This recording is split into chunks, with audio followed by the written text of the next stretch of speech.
আসসালামু আলাইকুম my dear students of HSC 25 batch অর্থাৎ অ্যাডমিশন ফাইটার্স, তোমাদের সবাইকে স্বাগত জানাচ্ছি। আজকে আমাদের একটা স্পেশাল সাজেশন ক্লাসে আমি তোমাদের সাথে আছি। তোমাদের হাবিব ভাইয়া পড়াশোনা শেষ করেছি ঢাকা ইউনিভার্সিটি থেকে, ফাইন্যান্স ডিপার্টমেন্ট থেকে বিবিএ এবং এমবিএ শেষ করেছি।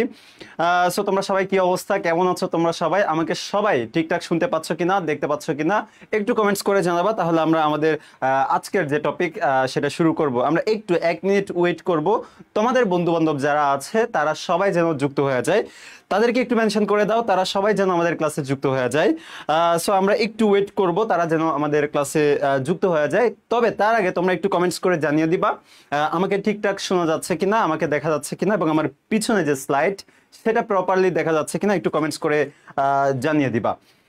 সো আমি একটু ওয়েট করছি তোমাদের জন্য, তোমরা সবাই একটু কমেন্টস করে জানিয়ে দাও। অ্যাগেইন তোমাদের সবাইকে যারা যুক্ত হয়েছে সবাইকে স্বাগত জানাচ্ছি আজকের ফাইন্যান্সের একটা স্পেশাল সাজেশন ক্লাসে। তোমাদের সবাইকে স্বাগত জানাচ্ছি। আই হোপ তোমরা সবাই অনেক বেশি ভালো আছো। যদিও এখন মুহূর্তটা, সময়টা খুবই কষ্টে থাকার মতো একটা সময়, বাট তাও শকর আদায় করছি আমরা। যাদের ফাইন্যান্স আছে, আজকে যেহেতু ফাইন্যান্স ক্লাস, যাদের ফাইন্যান্স আছে শুধু তাদেরকে মেনশন করে দিবা। যাদের কমার্স, যাদের হচ্ছে মার্কেটিং, তাদের মেনশন না করলেও সমস্যা নেই। আলহামদুলিল্লাহ মাইশা, ভালো আছি। তোমার কি খবর? ওয়ালাইকুম আসসালাম তোমাকে। তারপর আর কে কে আছে একটু দেখি আমি। মাইশা, তারপরে হচ্ছে রাখি ক্লিয়ার বলতেছে, ভেরি গুড, ওয়ালাইকুম আসসালাম। তারপর আর কে যুক্ত হয়েছে? সুরমি আক্তার যুক্ত হয়েছে, ওয়ালাইকুম আসসালাম। জান্নাতুল নাহার শাম্মী, ওয়ালাইকুম আসসালাম। রাখিকে ওয়ালাইকুম আসসালাম। সবাইকে যারা যুক্ত হয়েছে সবাইকে ওয়ালাইকুম আসসালাম। জার্সিটা সুন্দর, এটা জার্সি না আসলে, এটা হচ্ছে টি শার্ট। এটা হচ্ছে আমাদের যারা আমরা 18-19 সেশনে যারা ভর্তি হয়েছিলাম আর কি, আমাদের সেশনে এইচএসসি 18 ব্যাচ, অর্থাৎ তাদের সবাই মিলে একটা গেট টুগেদার ছিল। আই মিন গেট টুগেদার না, রেক ডে বলতে পারো, রেক ডে ছিল। সে রেক ডে আর কি একটা টি শার্ট ছিল হচ্ছে এটা, এই যে 98। আমরা হচ্ছে ঢাকা ইউনিভার্সিটির হচ্ছে 98তম ব্যাচ, ঠিক আছে? এখন মেবি 103 কি 4 চলতেছে এরকম। আমরা হচ্ছে 98তম ব্যাচ, আর সেশন হচ্ছে আমাদের 18-19। আর তোমরা যখন ভর্তি হবা তোমাদের সেশন হবে হচ্ছে 25-26, 2025-26 সেশন। তোমরা খুব সম্ভবত তোমরা 104 ব্যাচ, মেবি 5 ব্যাচ হতে যাচ্ছ সম্ভবত, তাই না? আমি একটু দেখি হিসাব করে। 18-19, আচ্ছা কিছু দেখা যাচ্ছে না কেন? আমি এখনই ক্লাস শুরু করে দিব, জাস্ট একটু ওয়েট করতেছি বাকিরা যেন যুক্ত হয়ে যায়।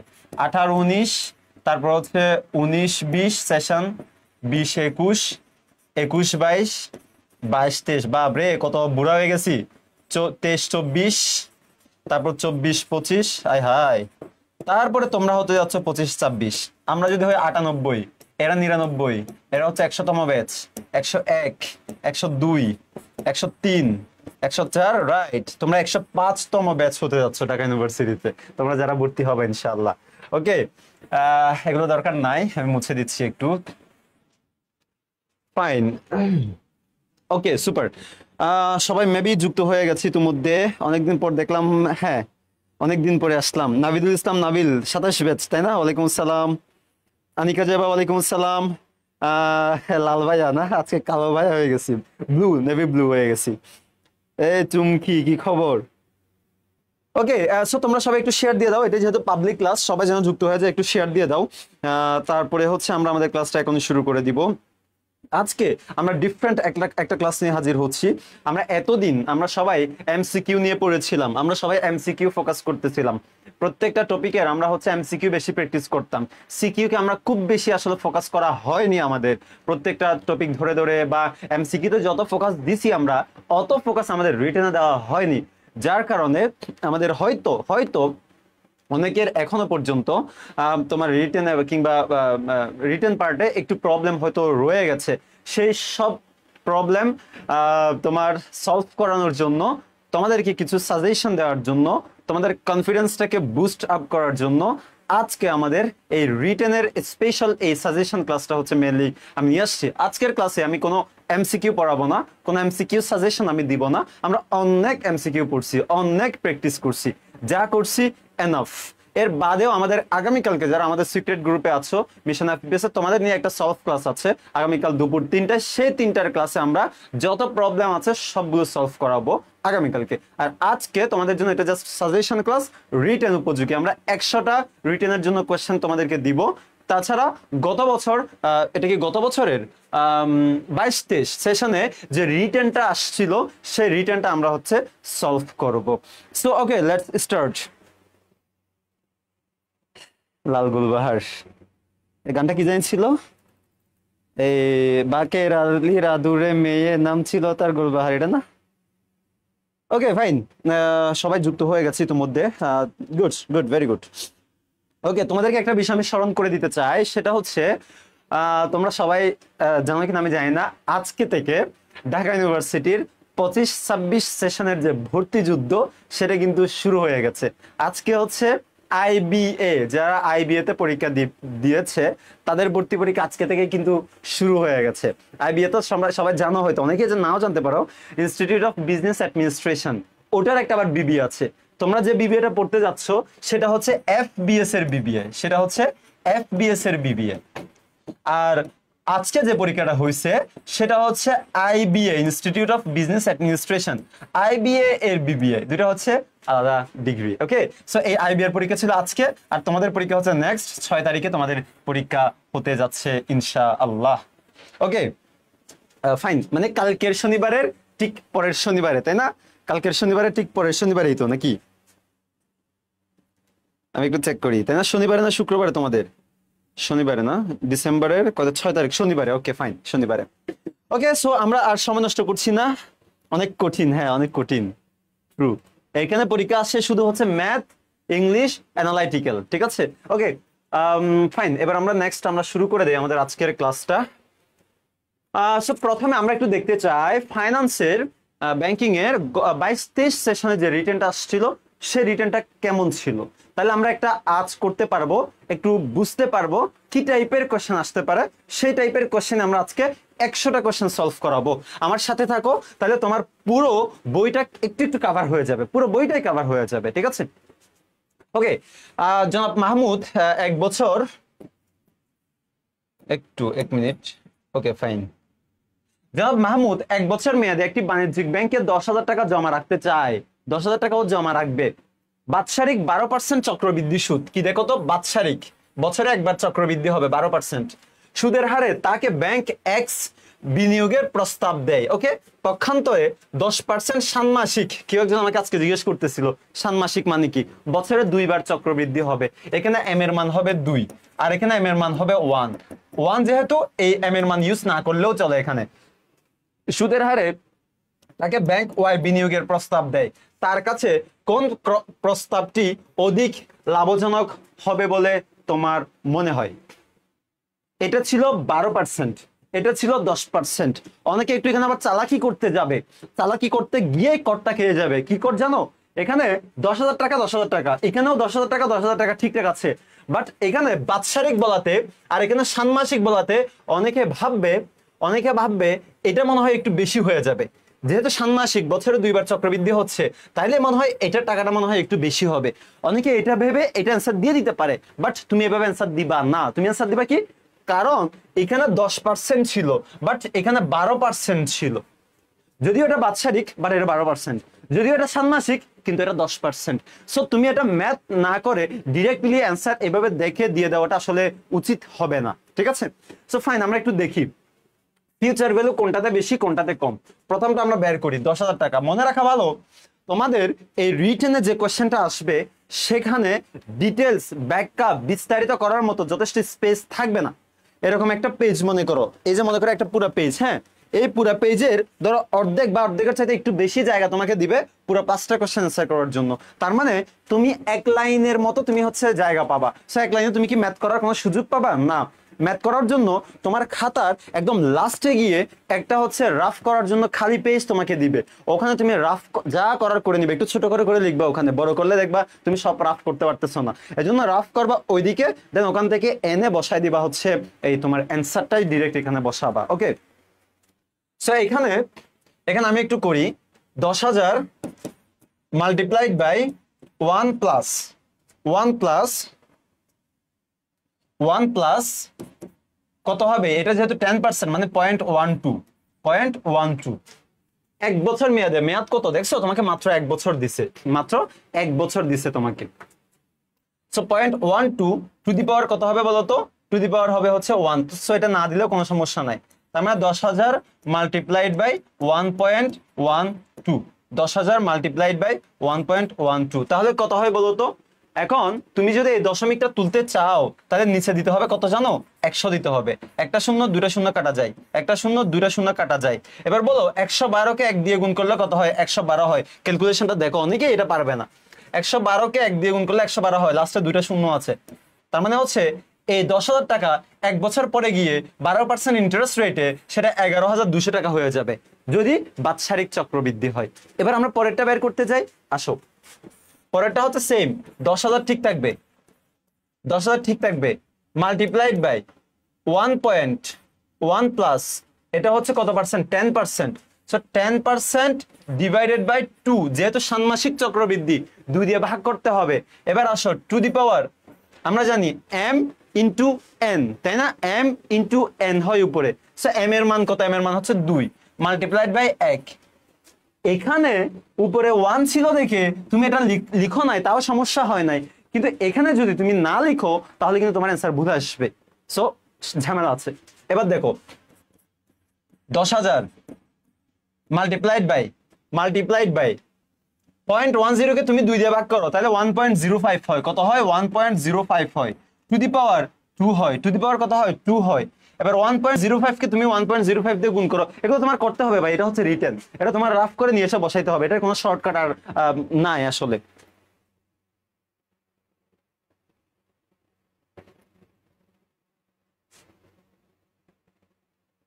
অনেক, এটা কে বলতেছে, তাওহিদুল ইসলাম। না, আজকে কোনো এমসিকিউ করাবো না, এই যে যেগুলো রিটেন করাচ্ছে এখান থেকে তুমি এমসিকিউ ধরে নিবা, এটাই হইতে পারতো তোমার একটা এমসিকিউ। কিভাবে, এখানে অপশনস দেওয়া নাই, তখন এমসিকিউ হলে তোমার অপশন দেওয়া থাকতো, এক্স্যাক্টলি সেমটাই হচ্ছে তোমার এমসিকিউ হিসেবে তুমি ধরে নাও, ওখানে হয়তো এমসিকিউতে তোমার অপশনস গুলো দেওয়া থাকতো, বাট রিটেনে দেওয়া নাই, এই হচ্ছে ডিফারেন্স হিসেবে ধরে নাও। এবার আসো, সো 1.05 কে 1.05 দিয়ে স্কয়ার মানে কি, এটাই তো 1.05 মাল্টিপ্লাইড বাই 1.05, এটাই তো স্কয়ার। তাহলে আসো 1.05 মাল্টিপ্লাই করো, 5 5 25 আর 5 হাতে 2, 5 0 0 2, 5 থেকে 5, এখানে একটা শূন্য বসবে, শূন্য হয় 1 1 1 হয়, তাহলে কত হয়, 5 2 5 2 7, তার মানে হচ্ছে 1.725, ভেরি ইন্টারেস্টিং, ভালো মতো বুঝো। তুমি এরপরে আর যদি ম্যাথ নাও করো তাও হচ্ছে তুমি পেরে যাবা। 5 25 2 0 2, আচ্ছা এখানে তো আরো একটা বাকি আছে তাই না, ওকে ফাইন, এখানে আরো একটা বাকি আছে, একটু 1 মিনিট একটু ওয়েট করো, এটা এখনো শেষ হয়নি, এখানে তো 2টা করছি মাত্র, আরেকটা বাকি আছে না, ওকে ফাইন।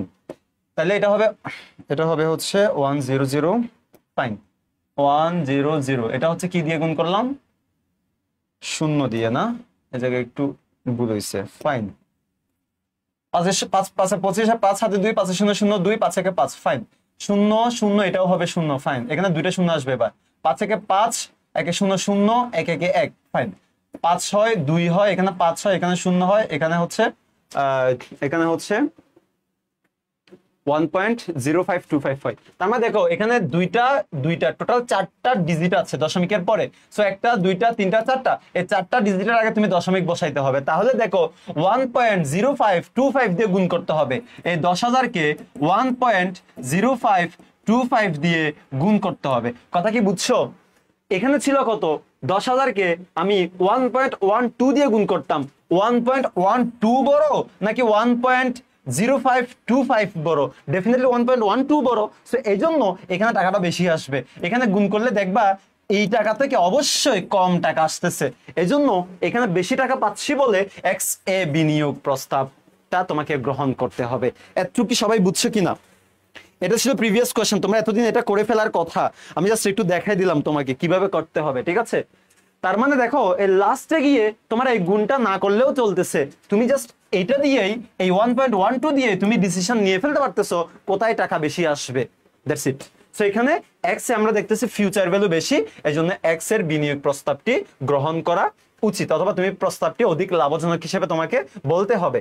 এবার আসলে পরের কোশ্চেনটা কি ছিল?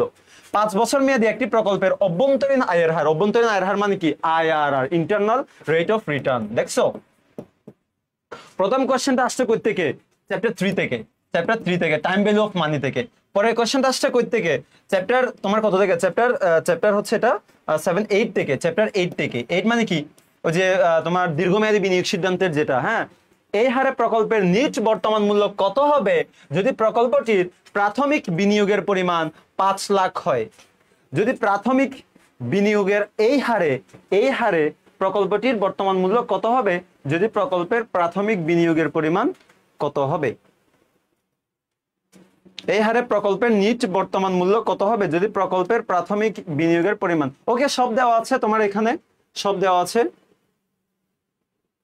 5 বছর মেয়াদে একটি প্রকল্পের অভ্যন্তরীণ আয়ের হার হচ্ছে 15%। আচ্ছা, ও দেখো মনে রাখবা এই আয়ের হার আমরা জানি আয়ের হারে, এটা হচ্ছে তোমার সিকিউ, এটা হচ্ছে তোমার কনসেপ্ট ক্লিয়ার করতেছে এখানে, ঠিক আছে? এটা হচ্ছে তোমার ম্যাথ করতে এখানে দেয় নাই তোমাকে, তোমার কনসেপ্ট ক্লিয়ার কিনা, আইকিউ ঠিকঠাক আছে কিনা সেটার জন্য তোমার হচ্ছে এটা দিছে। এটা খুবই অ্যাডভান্স একটা পড়াশোনা, এটা হচ্ছে খুবই অ্যাডভান্স একটা ম্যাথ তোমাকে দিছে। যারা এমনি শুধু ম্যাথ প্র্যাকটিস করে তারা এটা পারবে না, শুধু ম্যাথ যারা করে আসে তারা এটা পারবে না, তারা যাদের কনসেপ্ট ক্লিয়ার তারা এটা পারবে। এনপিভি থেকে আইআরআর জিনিসটা কি সেটা যারা জানে তারা পারবে। ওকে, জিনিসটা কি আমরা একটু বলি। আইআরআর জিনিসটা কি? আইআরআর হচ্ছে ওই সেই পার্সেন্টেজটা যেটাতে তোমার প্রফিট জিরো, কাইন্ড অফ যেটাতে প্রফিট জিরো, যত টাকা তুমি রিটার্ন জেনারেট করবা ঠিক সেম পরিমাণ তোমার এক্সপেন্স হবে। তার মানে এই আইআরআর রেটে তোমার কোনো প্রফিট লস নাই, তোমার এনপিভি জিরো। আইআরআর রেটে এনপিভি জিরো, এটা মনে রাখবা। আইআরআর রেটে যদি তুমি এনপিভি বের করো, এনপিভি হবে হচ্ছে এখানে জিরো। তার মানে যে রেটে একটা প্রতিষ্ঠানের আন্তঃপ্রবাহ বহিঃপ্রবাহ শূন্য হয় সেটাকে বলা হয় আইআরআর। সো এই একই হারে যদি তুমি এনপিভি বের করো, সেটা যত টাকায় হবে হোক না কেন এখানে এনপিভি আসবে জিরো। এটা 5 লাখ 10 লাখ 100 লাখ 100 কোটি 200 কোটি যাই হবে হোক না কেন এটা আসবে শূন্য। That's it. এটার জন্য তুমি আবার কোনো ম্যাথ করতে যাবা না, ম্যাথ করতে গেলেই তুমি কটকায় যাবা, তুমি শেষ ওখানে। Okay fine. ভাই আপনি কি আর অ্যাকাউন্টিং এর ক্লাস নিবেন না? অ্যাকাউন্টিং এর ক্লাস তো আমি আর নেওয়ার কথা না। তোমাদের বুলবুল ভাই না সলভ ক্লাস একটা নিয়ে ফেলছে না, সলভ সাজেশন ক্লাস নিয়ে ফেলছে না? না, আমি ফাইন্যান্সই নিব, ঠিক আছে?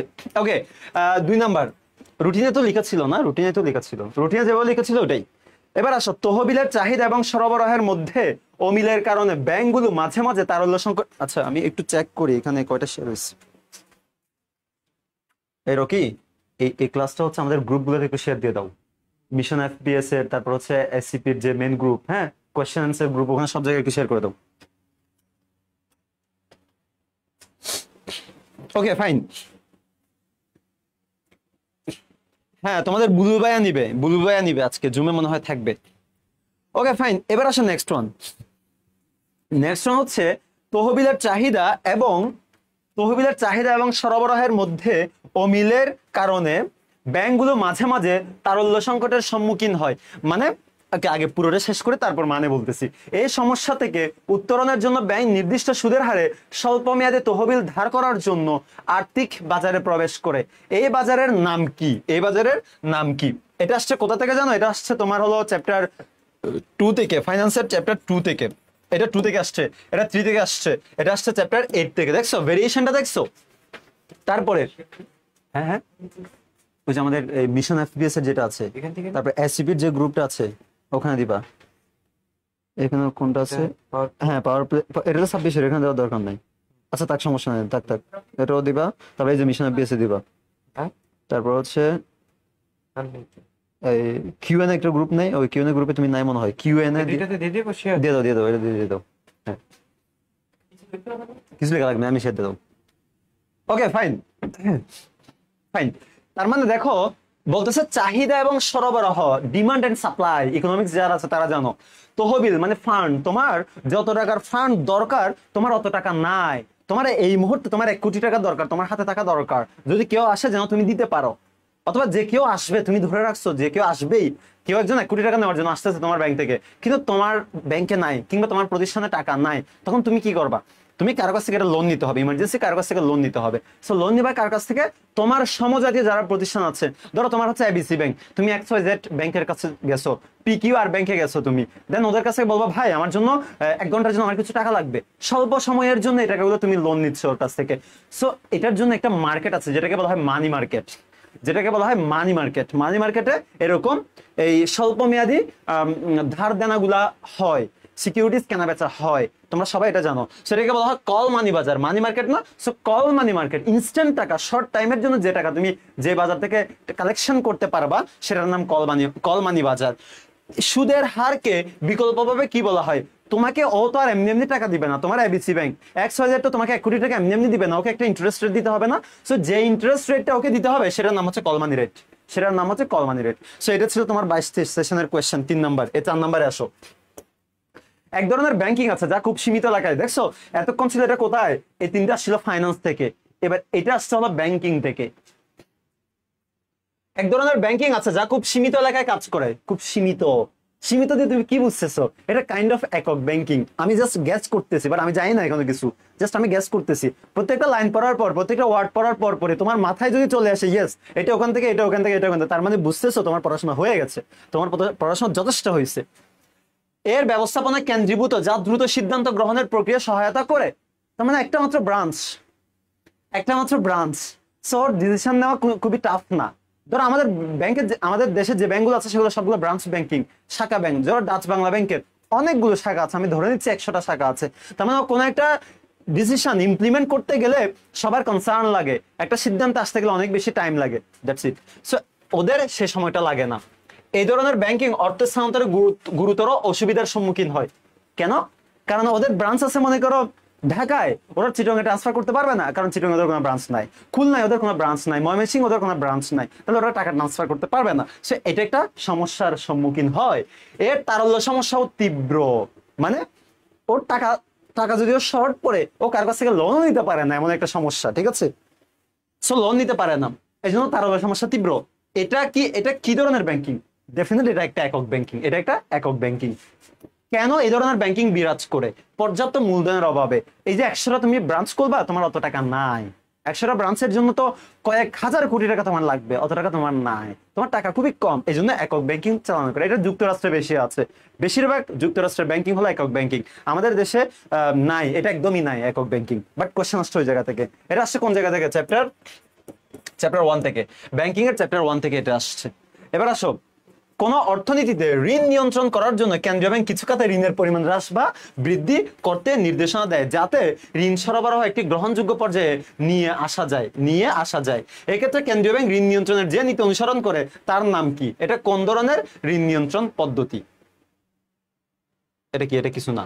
কোন ধরনের ঋণ নিয়ন্ত্রণ পদ্ধতি? কোন অর্থনীতিতে ঋণ নিয়ন্ত্রণ করার জন্য কেন্দ্রীয় ব্যাংক কিছু খাতে, নামটা দেখছো, কিছু স্পেসিফিক খাতে ঋণের পরিমাণ হ্রাস বা বৃদ্ধি। বলতেছে এই শিক্ষা খাতে তোমাকে আগামী বছর 1000 কোটি টাকা লোন দিতে হবে না, কৃষি খাতে তোমাকে আগামী বছর তুমি 1000 কোটি লোন দিতে পারবে না, তুমি দিবা মাত্র 20 কোটি টাকা লোন। কথা কি ক্লিয়ার? এটা বাড়াতেও পারে, এটা কমাতেও পারে, যে কোনো একটা স্পেসিফিক সেক্টরে বা স্পেসিফিক খাতে। এটাকে বলা হয় ঋণের বরাদ্দকরণ নীতি। ঋণের বরাদ্দকরণ নীতি এটা এটা এটা এটা কোন নীতির আন্ডারে পড়ে? দেখছো, একটা করাইতে গেলে অনেকগুলো চলে আসতেছে, শুধু একটা মানে একটাই না, পড়াশোনা করতে হবে এভাবে। ঋণের এই কেন্দ্রীয় ব্যাংকের ঋণ নিয়ন্ত্রণের 2 ধরনের পদ্ধতি আছে, আমরা কিছুদিন আগেই পড়াইছিলাম, তাই না? একটা হচ্ছে তোমার সাধারণ বা সংখ্যাত্মক পদ্ধতি, আর একটা হচ্ছে গুণগত বা নির্বাচনমূলক পদ্ধতি। সংখ্যাত্মক পদ্ধতি ছিল 3টা, একটা হচ্ছে ব্যাংক হার নীতি, একটা হচ্ছে জমার হার পরিবর্তন নীতি, আর একটা হচ্ছে খোলা বাজার নীতি। এই 3টা নীতি ছিল। আর আর গুণগত বা নির্বাচনমূলক পদ্ধতিগুলো ছিল অনেকটা, 4-5টা এরকম ছিল। কি কি ছিল? যেমন ঋণের বরাদ্দকরণ নীতি, কোনো একটা স্পেসিফিক সেক্টরে লোন দেওয়া। তারপর হচ্ছে ভোক্তা ঋণ নিয়ন্ত্রণ পদ্ধতি।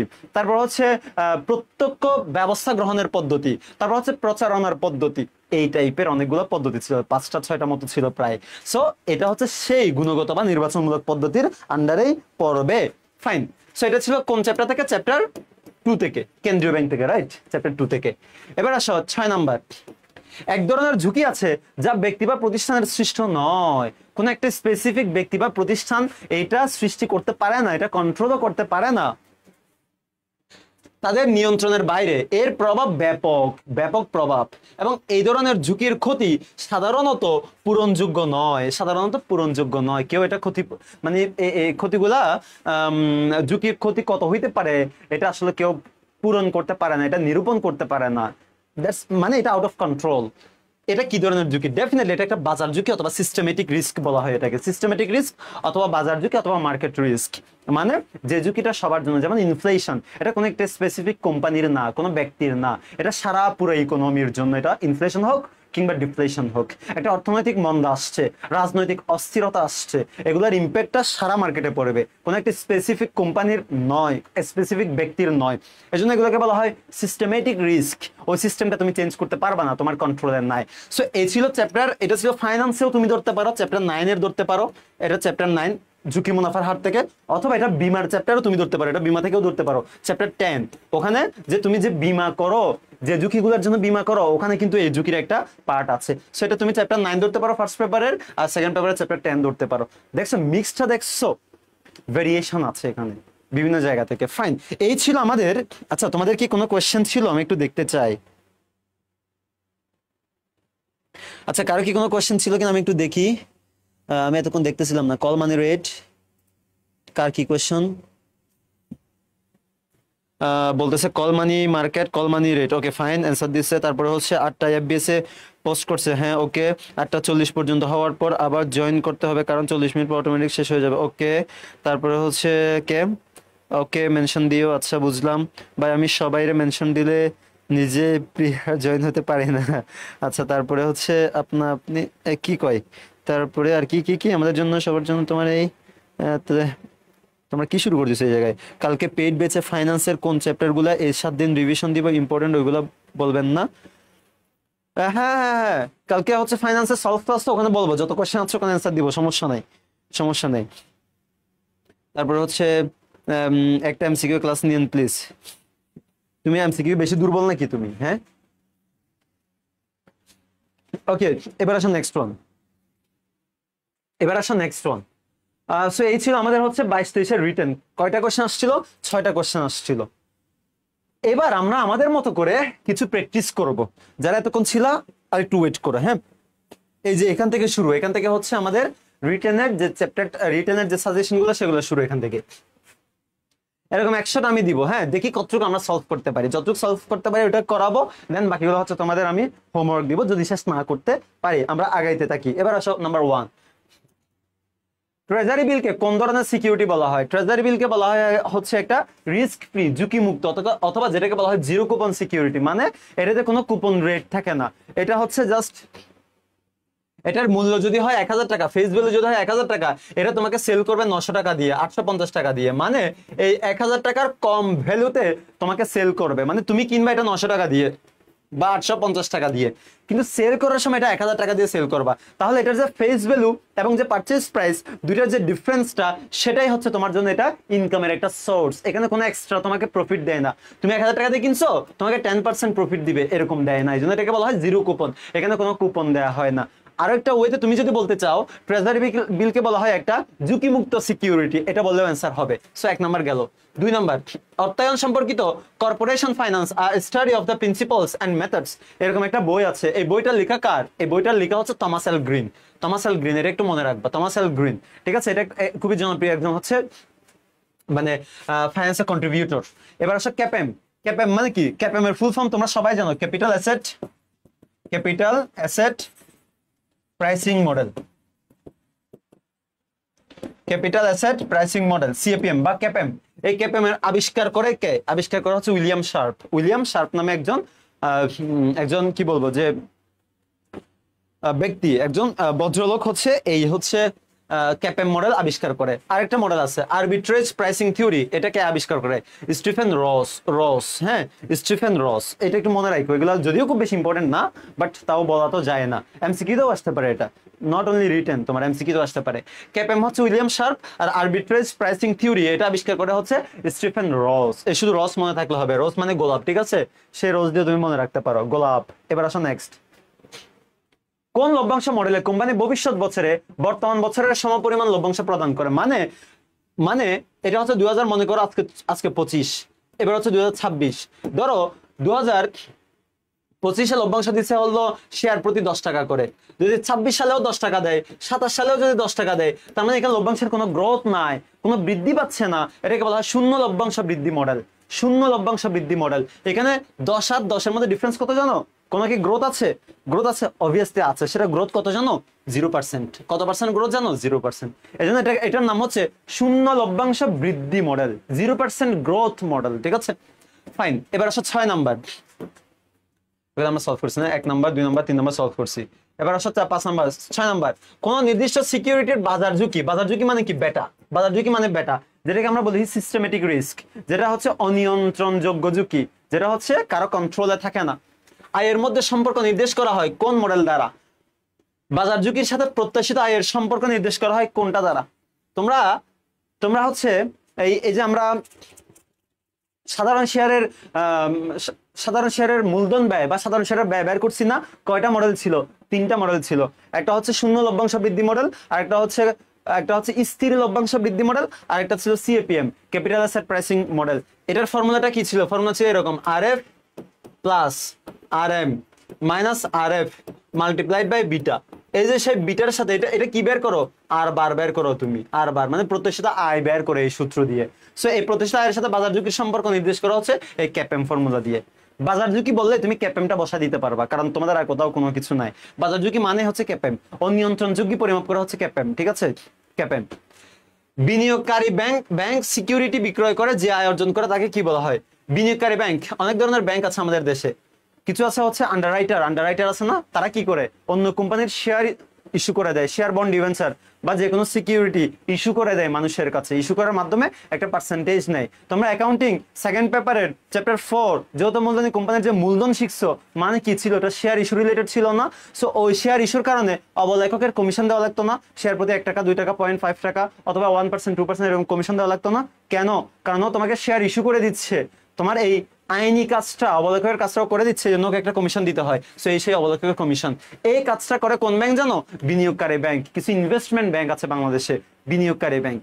যদিও আলাদা করে ব্যাংক নাই, যেমন লঙ্কা বাংলা সিকিউরিটিস, এরকম কিছু ফাইন্যান্সিয়াল অর্গানাইজেশন আছে, বাট স্পেসিফিক কোনো ব্যাংক নাই যে শুধু ও এই কাজটাই করে। না, আমাদের দেশে যে বাণিজ্যিক ব্যাংকগুলো আছে না, সে ব্যাংকগুলোই হচ্ছে এই বিনিয়োগের বিনিয়োগকারী ব্যাংক হিসেবে ওরা হচ্ছে কাজ করে, সিকিউরিটি ইস্যু করার কাজটা করে দেয়।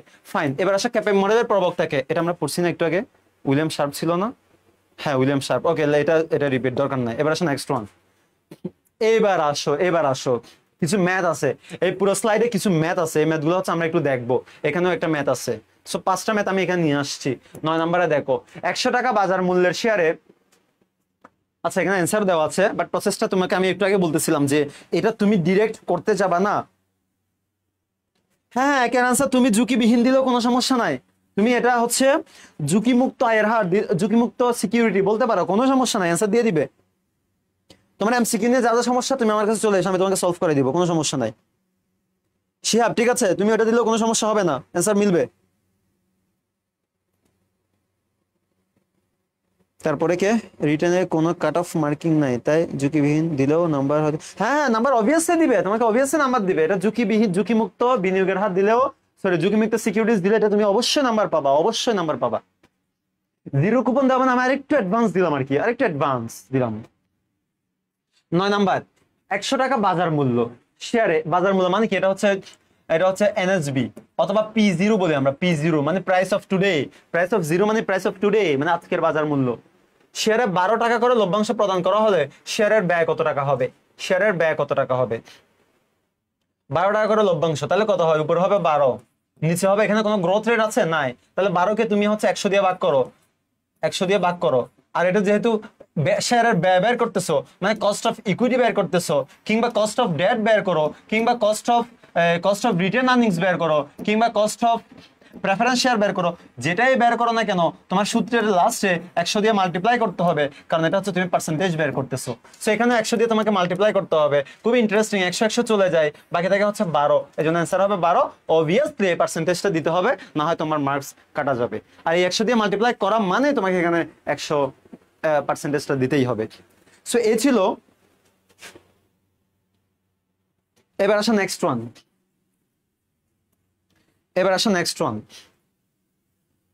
ঋণের সুদ 10% এবং কর হার 37% হলে কর পরবর্তী ঋণ মূলধন ব্যয় মানে কি কস্ট অফ ডেট বের করতে বলছে। কস্ট অফ ডেট কেমনে বের করে? I multiplied by 1 minus tax rate, এই সূত্র তোমরা সবাই জানো। তারপর দেখো আই এর মান কত? 10%, তাহলে 1 মাইনাস 37% মানে কি 0.37। তাহলে বলো 10% কে মাল্টিপ্লাই করতে হবে কত দিয়ে? 100 থেকে 37 গেলে কত হয়? 100 থেকে 37 গেলে আর বাকি থাকে হচ্ছে 63 মানে 63, 0.63। তাহলে 0.63 কে 10 দিয়ে গুণ করলে কত হয়? 6.3%। এটা কি আসছে? ঋণের সুদ 10%, তারপরে হচ্ছে করের হার, তার কর পরবর্তী ঋণ মূলধন ব্যয় কত? এটা ভুল আসছে মনে হয়। 10% 63 মাল্টিপ্লাইড বাই 1 মাইনাস, এটা কত? 37% ছিল না? 37%। ঋণ মূলধন ব্যয় কত? কর হার হচ্ছে 37%, 37 মানে হচ্ছে 60, 60, 63, তাহলে 63 মাল্টিপ্লাই বাই 10%, 10 বাই 100, 10 বাই 100। ওকে, না এটা ভুল আসছে, এটা হলো ভুল আসছে, এটা কত আসছে তাহলে? 6.3%, 6.3%। আচ্ছা, 10% কে 0.63 দিয়ে গুণ করো, হ্যাঁ 6.3% আসবে, 6.3%। এটা আনসার ভুল আসছে। এবার আসে 11 নম্বর। 120 টাকা মূল্যের অগ্রাধিকার শেয়ার 15% হারে ইস্যু করা হলে অগ্রাধিকার শেয়ারের ব্যয় কত? 120 টাকা মূল্যের অগ্রাধিকার শেয়ার 15% হারে যদি হচ্ছে ইস্যু করা হয়, তাহলে অগ্রাধিকার শেয়ারের ব্যয় কত টাকা? অগ্রাধিকার শেয়ারের ব্যয় সূত্র কি? Cost of preference share. Cost of preference শেয়ারের সূত্র হচ্ছে উপরে হবে ডিভিডেন্ড, নিচে হচ্ছে P0। ওকে,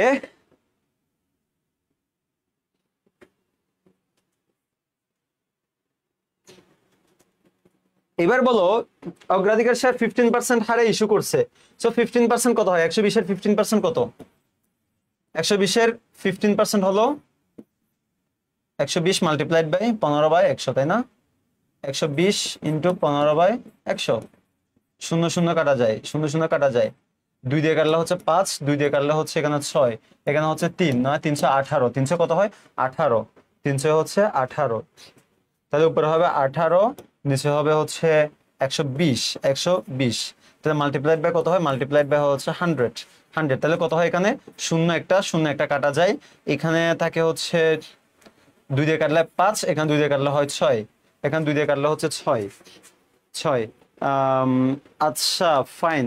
এখানে হচ্ছে তোমার এটা যদি 15 ধরি তাহলে হচ্ছে 15 ধরলে হচ্ছে ওকে ফাইন। এই 120টা হচ্ছে এখানে 120টা হচ্ছে তোমার বাজার মূল্য, এই 120টা হচ্ছে বাজার মূল্য P0। কিন্তু এই যে 15% ধরতে বলছে, এই 15%টা কি? 15%টা হলো তোমার ফেস ভ্যালুর উপরে 15% ধরতে হবে। সেটা ফেস ভ্যালু কত হয়? এটা ফেস ভ্যালু হচ্ছে 100 টাকা, এটা তোমাকে ধরে নিতে হবে। এটা তোমার কোয়েশ্চেন নাই, বাট এটা তোমাকে ধরে নিতে হবে। ফেস ভ্যালু হচ্ছে, আমার মেসেঞ্জার নক দিবা তাইলেই হবে, আমার আইডিতে নক দিবা তাইলেই হবে।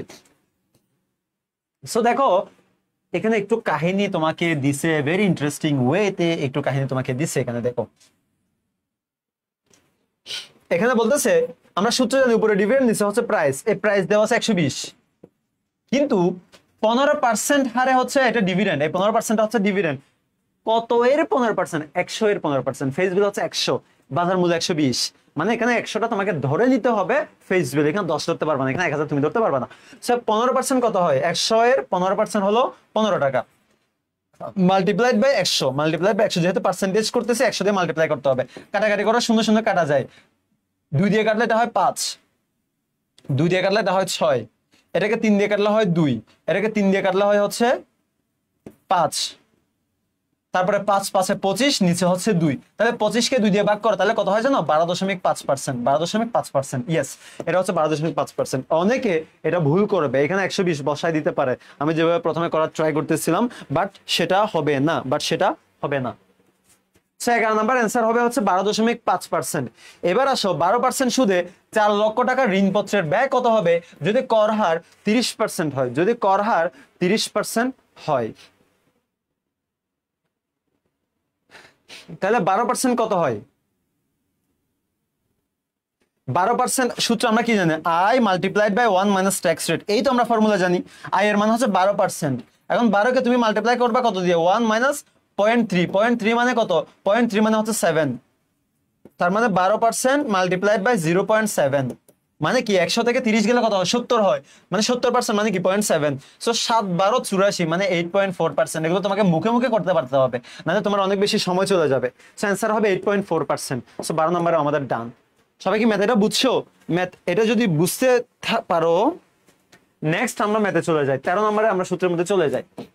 একটি প্রতিষ্ঠান অপরিহারযোগ্য ঝুঁকি, অপরিহারযোগ্য মানে কি? যেটা কন্ট্রোল করা যাবে না, যেটা পরিহার করা যাবে না, যেটাকে বলা হয় বেটা, যেটাকে কি বলা হয়? বেটা বলা হয়। তারপর ঝুঁকিবিহীন আয়, ঝুঁকিবিহীন মানে রিস্ক ফ্রি রেট। তার মানে এই মান দিয়ে তুমি কি বুঝতে পারতেছো? এই মান দিয়ে বুঝতে পারতেছো এখানে ক্যাপিএম এর কিছু ইনফরমেশন দেওয়া আছে, সিএপিএম এর কিছু ইনফরমেশন দেওয়া আছে। এটা হলো 0.5 বেটার মান। ঝুঁকিবিহীন মানে এটা হচ্ছে রিস্ক ফ্রি রেট, আরএফ। এবার সব বাজার আয়, বাজার আয় মানে কি? আরএম। সো দেখো আরএফ দেওয়া আছে, আরএম দেওয়া আছে, বিটা দেওয়া আছে। তাহলে কি তুমি প্রয়োজনীয় আয়ের হার বের করতে পারবা না? কেমনে? ক্যাপিএম এর ফর্মুলা ইউজ করো, RF plus RM minus RF multiplied by beta. এবার আসো আরএফ কত? 10%। তারপরে প্লাস আরএম কত? আরএম হচ্ছে 15। এবার 15 থেকে আরএফ 10 মাইনাস করো, এবার মাল্টিপ্লাই করবা কত দিয়ে জানো? 0.5 দিয়ে। তোমার ম্যাথ গুলো এমন ভাবে দিবে যেন তুমি মুখে মুখে তাড়াতাড়ি করে ফেলতে পারো। 0.5 দেওয়া মানে কি? এটাকে অর্ধেক করে ফেলা, তাই তো? দেখো 10 প্লাস 15 থেকে 10 মাইনাস করো, 5 থাকে, 5 কে তুমি 0.5 করো মানে অর্ধেক করে ফেলো, তাহলে হয় কত? আড়াই। এবার 10-এর সাথে আড়াই যোগ করো, 12.5। এখানে কি কঠিন কিছু? দেখো ম্যাথ দেখে আবার ঘাবড়ে যাওয়ার, ভয় পাওয়ার কিছু নাই। এমন কিছু ম্যাথ দিবে যেগুলো হচ্ছে 9 10 এর বাচ্চারাও পারবে, তার মানে তোমরা অবশ্যই পারবা। সো এই ছিল আমাদের অ্যান্সার।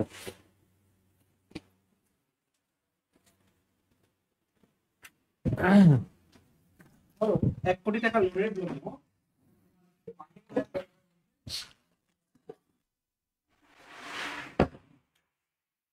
10 লাখ টাকা। ওকে, একটু পানি দিয়ে তো ভাইয়া। ওকে, সো এই ছিল আমাদের অবস্থা। ক্লাস যতক্ষণ না শেষ হচ্ছে ততক্ষণ চলতে থাকবে, ঠিক আছে? তোমার যদি মন চায় যে ওই ক্লাসে চলে যাবে, তুমি তখন চলে যাবে, এত ওই সময় আসুক। এখনো মাত্র 40 মিনিট, এখন 1 ঘন্টা সময় আছে, 1.5 ঘন্টা সময়, 1 ঘন্টা 15 মিনিট সময় আছে। এত অধৈর্য হচ্ছে কেন? হ্যাঁ, এখনো সময় আছে। তোমার যদি মন চায় যে ওই ক্লাসে যাবে, তুমি ওই ক্লাসে চলে যাও, এখন চলে যাও। ক্লাস মাত্র শুরু হইতে পারলো না, এখন তুমি এই তাড়াহুড়ো করতে আসো মানে কি? ওখানে গেলেও শিখবে, এখানে গেলেও শিখতেছো, কোথাও না কোথাও শিখতেছো তো, নাকি এমনি টাইম ওয়েস্ট করতেছো? কাহিনী কি? এবার আসো নেক্সট ওয়ান। 12 নম্বরের পার্সেন্টেজ আরেকবার বলেন। 12 নম্বরের পার্সেন্টেজ কি ছিল? 12% ইন্টু 1 মাইনাস 0.3। ওকে, আমি দেখাচ্ছি। 12% ইন্টু 1 মাইনাস কর হার 30% না, সো 30% মানে 0.3, এটা তোমাকে জানতে হবে। এটা কেমন আসলে এটা বোঝানোর এখন সময় না। সো 12% কে মাল্টিপ্লাই করবা কত দিয়ে? বলো, 1 থেকে 0.3 গেলে কত হয়? এটা তো জানার কথা। 1 থেকে 0.3 গেলে হচ্ছে 0.7 হয়। কত হয়? 0.7 হয়, 0.7 হয়, তাই তো? এবার আসো, এটা এটা 1 ধরতে তোমার কষ্ট হলে এটাকে তুমি 100 ধরবা, এটাকে তুমি 30 ধরে নেবা, তাহলে 100 থেকে 30 যাওয়া মানে 70% আর কি। সো পার্সেন্টকে কিভাবে লিখে? 0.7 দিয়ে লিখে, এই জন্য আমি 0.7 লিখলাম। এবার আসলে তুমি এটা তুলবা, কেমনে তুলবা? এখানে 12 আছে মনে করো, মাল্টিপ্লাইড বাই এটা তুমি তুমি এটা মুখে মুখে করতে পারবা। 7 12 84, এই জন্য 8.4 হবে অ্যান্সার। আমি জানি 8.4 হবে অ্যান্সার, জানি 7 12 84 এই জন্য। বাট এটা আলটিমেটলি আসতো কেমনে? উপরে হবে 7, নিচে হবে 10, উপরে হবে 7, নিচে হবে 10। কেমনে হয়েছে জানো? হয়েছে হচ্ছে দশমিক আমি তুলে ফেলছি, উপরে 7টা দিছি, দশমিকের জন্য একটা 1, 7-এর জন্য একটা 0 দিছি, এর জন্য 7/10 হয়েছে। 2 দিয়ে কাটো এখানে 5, 2 দিয়ে কাটো এখানে 6, তাহলে কত হয়? 6 7 42, 42 কে তুমি এবার 5 দিয়ে ভাগ করো, এটা তো পারার কথা। সো 5 8 40, দেন 8.4 হবে, এখানে কাটাকাটি করলে 8.4 হবে। এই ভাগটা তুমি পারার কথা। আমি এত কিচ্ছু এই জন্য করতে যাই না, আমি ডিরেক্ট 7 12 84 মাইরা দিছি, 8.4 আমি জানি। এই হচ্ছে অ্যান্সার। ওকে ফাইন, এটা তুমি পারছো। এখন তাহলে 13 নম্বর আমরা বুঝে গেছি। তারল্যকে গুরুত্ব দেওয়া হয় কোন পদ্ধতিতে? কোন পদ্ধতিতে তারল্যকে গুরুত্ব দেওয়া হয়? আমাদেরকে দীর্ঘমেয়াদী বিনিয়োগ সিদ্ধান্তের কয়টা পদ্ধতি আছে? আমরা জানি 4টা পদ্ধতি, আরো কয়েকটা আছে বাট এগুলো তোমার দরকার নাই। একটা হচ্ছে গড় মুনাফার হার ARR, আরেকটা হচ্ছে পেব্যাক পিরিয়ড PBP, আরেকটা হচ্ছে নিট বর্তমান মূল্য NPV, আরেকটা হচ্ছে অভ্যন্তরীণ আয়ের হার IRR। এই 4টা দীর্ঘমেয়াদী বিনিয়োগ সিদ্ধান্ত নেওয়ার ক্ষেত্রে পদ্ধতি ব্যবহৃত হয়।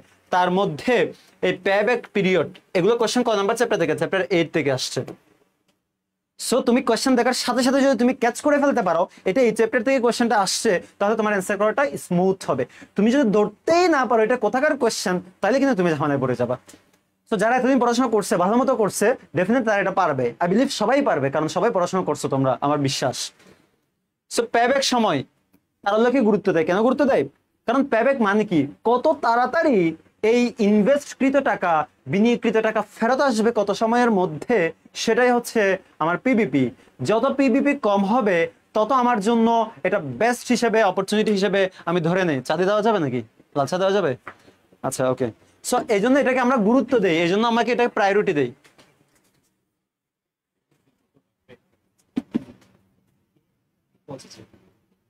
এক মিনিট।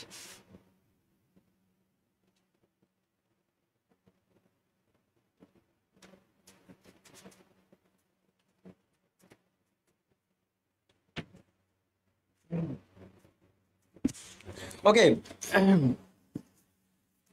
এবার আসে নেক্সট ওয়ান। তার মানে আমি কত তাড়াতাড়ি আমার টাকাটা ফেরত আসতেছে, আমার টাকা দরকার, ক্যাশ টাকা দরকার। এই যে ক্যাশের উপর যে প্রায়োরিটি, সেটাকে বলা হয় তারল্য। তুমি তারল্যকে গুরুত্ব দিচ্ছ এই পেব্যাক পিরিয়ডে, বাকিগুলোতে এরকম কোনো জোরাজুরি নাই। এবার আসো 15 নাম্বার।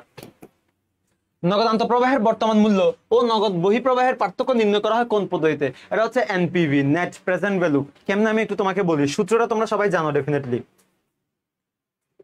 সূত্র কি? এনপিভি সূত্র এরকম না, NPV equals to summation CFT divided by 1 plus KD বা আই, যে কোনো একটা হইতে পারে, to the power N minus cash outflow CF0, cash outflow. এটা মানে কি? এটা মানে হচ্ছে তোমার এই যে নগদ প্রবাহ, ক্যাশ ফ্লো, এগুলো হচ্ছে এই আন্তঃপ্রবাহ, ক্যাশ ইনফ্লো। মানে তুমি কত টাকা করে পাবা প্রতি বছর, সেই ইনফ্লো গুলাকে তুমি প্রেজেন্ট ভ্যালুতে কনভার্ট করতেছো। এটাকে বলা হয়, এই শুধু এতটুকুকে বলা হয় টোটাল প্রেজেন্ট ভ্যালু।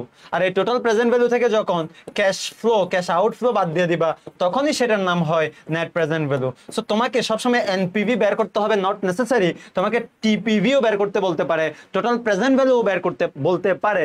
সো এজন্য ক্লিয়ার কাট আইডিয়া তোমার থাকতে হবে। ইনফ্যাক্ট তোমাকে এই কোশ্চেনটা এখানে করছে আন্তঃপ্রবাহের বর্তমান মূল্য, এই হচ্ছে সে আন্তঃপ্রবাহগুলোর এই বর্তমান মূল্য, এই বর্তমান মূল্য। এটা থেকে যখন তুমি হচ্ছে বহিঃপ্রবাহ বাদ দিয়ে দাও, তখন যে পদ্ধতি সেটাই হচ্ছে নিট বর্তমান মূল্য পদ্ধতি অথবা এনপিভি, নেট প্রেজেন্ট ভ্যালু। 16 নম্বর, প্রকল্প মূল্যায়ন সর্বাপেক্ষা গ্রহণযোগ্য পদ্ধতি কোনটি? সবচাইতে বেশি গ্রহণযোগ্য পদ্ধতি হচ্ছে নিট বর্তমান মূল্য।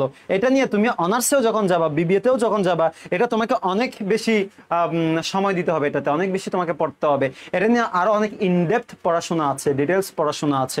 ইনফ্যাক্ট তুমি যখন সামনে জবেও যাবা, যে কোনো জবে যাবা, তখনও তোমাকে এই কোশ্চেনটা করবে যে সর্বাপেক্ষা সর্বোত্তম পদ্ধতি কোনটা? Net present value. কেন? কোন কোন প্রবলেম এখানে আছে এত সর্বাপেক্ষা হওয়া সত্ত্বেও? এসব কিছু জিনিসপত্র আছে, এগুলো আরেকটু অ্যাডভান্স পড়াশোনা। বাট আপাতত তুমি জানো নিট বর্তমান মূল্য পদ্ধতি, কারণ এখানে তোমার যতগুলো নগদ প্রবাহ আসতেছে প্রত্যেক বছর, সবগুলোকেই প্রায়োরিটি দেওয়া হয়। এছাড়া আরো কিছু কারণ আছে কেন এটা গুরুত্বপূর্ণ। এখানে অর্থের সময় মূল্যকে গুরুত্ব দেওয়া হয়, এখানে ঝুঁকিকে বিবেচনা করা হয়। অর্থের সময় মূল্যকে গুরুত্ব দেওয়া হয়, ঝুঁকিকে বিবেচনা করা হয়, এখানে মুদ্রাস্ফীতিকে বিবেচনা করা হয়। তার মানে এইসব বৈশিষ্ট্যের কারণে এই এনপিভি সর্বাপেক্ষা মানে সর্বাধিক গুরুত্ব আছে। এছাড়া এনপিভি একটা ইউনিক মান দেয়, এনপিভি একাধিক হইতে পারে না, একটা পার্সেন্টেজের জন্য একটা এনপিভি হয়।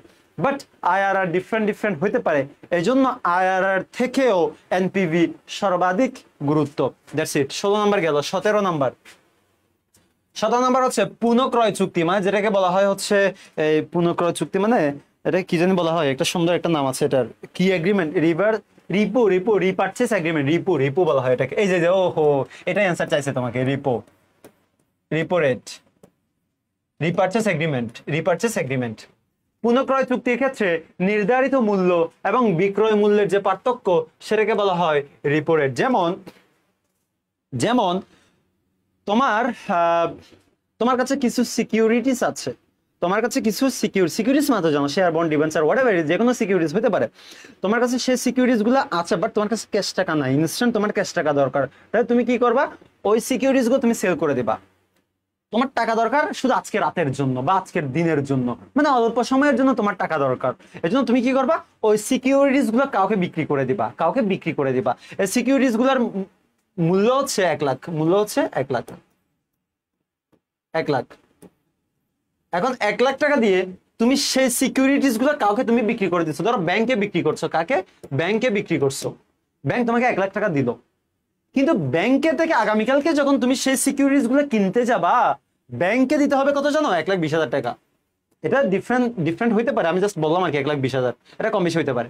সে 1 লাখ টাকা যে সিকিউরিটি বিক্রি করে তুমি টাকা পাইছিলা, সে সেম সিকিউরিটি যখন তুমি আবার কিনতে যাচ্ছ, তোমার দেওয়া লাগতেছে 1,20,000 টাকা। এই যে ডিফারেন্স, এটাকে বলা হয় রেপো রেট। এটাকে যখন তুমি পার্সেন্টেজে কনভার্ট করবা, যেমন 1,20,000 থেকে 1 লাখ মাইনাস করলে কত হয়? 20,000। এই 20,000কে যখন 1 লাখ দিয়ে ভাগ করবা, তখন সেটা হবে 20%। তার মানে এখানে রেপো রেট হচ্ছে 20%। বুঝছো? পড়াশোনা অনেক, ধরতে গেলে পড়াশোনা অনেক, বাট মানে ভয় পাওয়ার দরকার নাই, টেনশন নেওয়ার দরকার নাই। এই পড়াশোনা এত কিছু আসবে না, তোমার আসবে শুধু এতটুক। ঠিক আছে, এই ছিল তোমার রিপোর্ট। এবার আসো 18 নম্বর। কোন বাজারে দীর্ঘমেয়াদে দেউলিয়াত্বের ঝুঁকি, কোন বাজারে দীর্ঘমেয়াদে দেউলিয়াত্বের ঝুঁকি বেশি? মূলধন বাজারে। কেন জানো? কারণ এটা তো লং টার্ম, এটা তো এখানে থাকে সবগুলা মানে ভাগা ভাগা প্লেয়াররা, বড় বড় মানে প্লেয়াররা এখানে থাকে। মানে যারা বেশি টাকা ইনভেস্টমেন্ট করে তারা এখানে থাকে, যারা লং টার্মে ইনভেস্টমেন্ট করে তারা এখানে থাকে। এটাই তো মূলধন বাজার। ক্যাপিটাল মার্কেট তো এটাকে বলা হয়, পুঁজি বাজার তো এটাকেই বলা হয়। যেটার নিয়ন্ত্রক হচ্ছে বিসেক, BSEC, Bangladesh securities and exchange commission হচ্ছে এই মূলধন বাজারের নিয়ন্ত্রক। এখানের প্লেয়াররা হচ্ছে অনেক বেশি বড় বড়, হিউজ অ্যামাউন্টের এখানে ইনভেস্টমেন্ট থাকে। সো এখানে দেউলিয়াত্বের ঝুঁকিটাও দীর্ঘমেয়াদে। ঠিক আছে, কেউ একবার এখানে ফল করলে সে উঠে আসার সম্ভাবনা খুবই কম। আর মানি মার্কেটে দেউলিয়াত্বের ঝুঁকিটা কম, স্বল্প মেয়াদে। ঠিক আছে, সো একটা যে আমরা আরো একটা জেনে গেলাম। এবার আসো 19 নাম্বার। ঋণ ও ইকুইটির মিশ্রণ কোনটি? হাইব্রিড সিকিউরিটি বলা হয় কোনটাকে? অগ্রাধিকার শেয়ারকে। এখানে কিছু ঋণের বৈশিষ্ট্য আছে, এখানে কিছু শেয়ারের সাধারণ শেয়ারের বৈশিষ্ট্য আছে। এজন্য অগ্রাধিকার শেয়ারকে বলা হয় হাইব্রিড সিকিউরিটি। হাইব্রিডের বাংলা হচ্ছে সংকর। সংকর দন্ত স দিয়েও দিতে পারে, এটা তালব্য স দিয়ে দেয়, এটা ভুল দিচ্ছে। সংকর, সংকর জাতীয় সিকিউরিটি বলা হয় কোনটাকে? বলা হয় অগ্রাধিকার শেয়ারকে। এটার অপর নাম হাইব্রিড সিকিউরিটি, অগ্রাধিকার শেয়ার। 20 নাম্বার। কোন বাজারে কোম্পানি শেয়ার বিক্রির প্রথম প্রস্তাব দেয়? এটাকে বলা হয় IPO. IPO, initial public offering. Offering, IPO, প্রাথমিক বাজার। প্রাথমিক বাজার। দুইটা শেয়ার মার্কেট আছে বাংলাদেশে। দুইটা দুইটা মার্কেটে শেয়ার কেনা বেচা হয়। একটা হচ্ছে প্রাইমারি মার্কেট আর একটা হচ্ছে সেকেন্ডারি মার্কেট। প্রাইমারি মার্কেট মানে হচ্ছে যখন তুমি একটা নতুন কোম্পানি, তুমি যখন প্রথমবারের মতো শেয়ার ইস্যু করতে যাবা, শেয়ার বিক্রি করতে যাবা, তখন সেই বাজারের নাম হবে প্রাথমিক বাজার কিংবা আইপিও, বলা হয় ইনিশিয়াল পাবলিক অফারিং। ঠিক আছে, আর overnight repo, right, overnight repo. এবার আসো নেক্সট ওয়ান। শুনো, আমার হচ্ছে একটা একটা এই একটা হচ্ছে সাজেশন ক্লাস দেওয়া আছে অলরেডি। হ্যাঁ, ওটা আমি তোমাদেরকে আবার দিয়ে দিব। এটা হচ্ছে গত বছর 24 ব্যাচের জন্য আমি নিছিলাম, ফাইন্যান্সের জন্য আমরা নিছিলাম আর কি, তাদেরকে সাজেশন দেওয়ার জন্য। সো সেম এমসিকিউ সাজেশনটা আমি হচ্ছে আবার আপলোড করে দিব, যেটা আমাদের ইউটিউবে আছে। আমাদের যে ইউটিউব এসিপির যে ইউটিউব চ্যানেল আছে, ওই চ্যানেলের মধ্যে ওটা দেওয়া আছে, ওটা আমি আপলোড করে দিব। তাহলে তোমাদের জন্য এই ফাইন্যান্সের এমসিকিউ রিলেটেড যে প্রবলেমগুলো, সেগুলো তোমাদের সলভ হয়ে যাবে, টেনশন করার কোনো দরকার নাই। এবার আসো নেক্সট, ওভারনাইট রিপো, রাইট, জান্নাতুল নাহার স্বামী, ভেরি গুড। সো এই ছিল আমাদের আইপিও, প্রাথমিক বাজার। আর একটা সেকেন্ডারি মার্কেট কি? যখন নিজেদের মধ্যে বিনিয়োগকারী নিজেদের মধ্যে যখন যে বাজারে শেয়ার কেনা বেচা হয়, সেটার নাম হচ্ছে সেকেন্ডারি মার্কেট বা মাধ্যমিক বাজার। এবার আসে 21 নাম্বার। বিনিয়োগকারীরা নিজেদের মধ্যে শেয়ার কেনা বেচা করলে সেটার নাম হচ্ছে মাধ্যমিক বাজার। এবার আসো 22 নাম্বার। তালিকা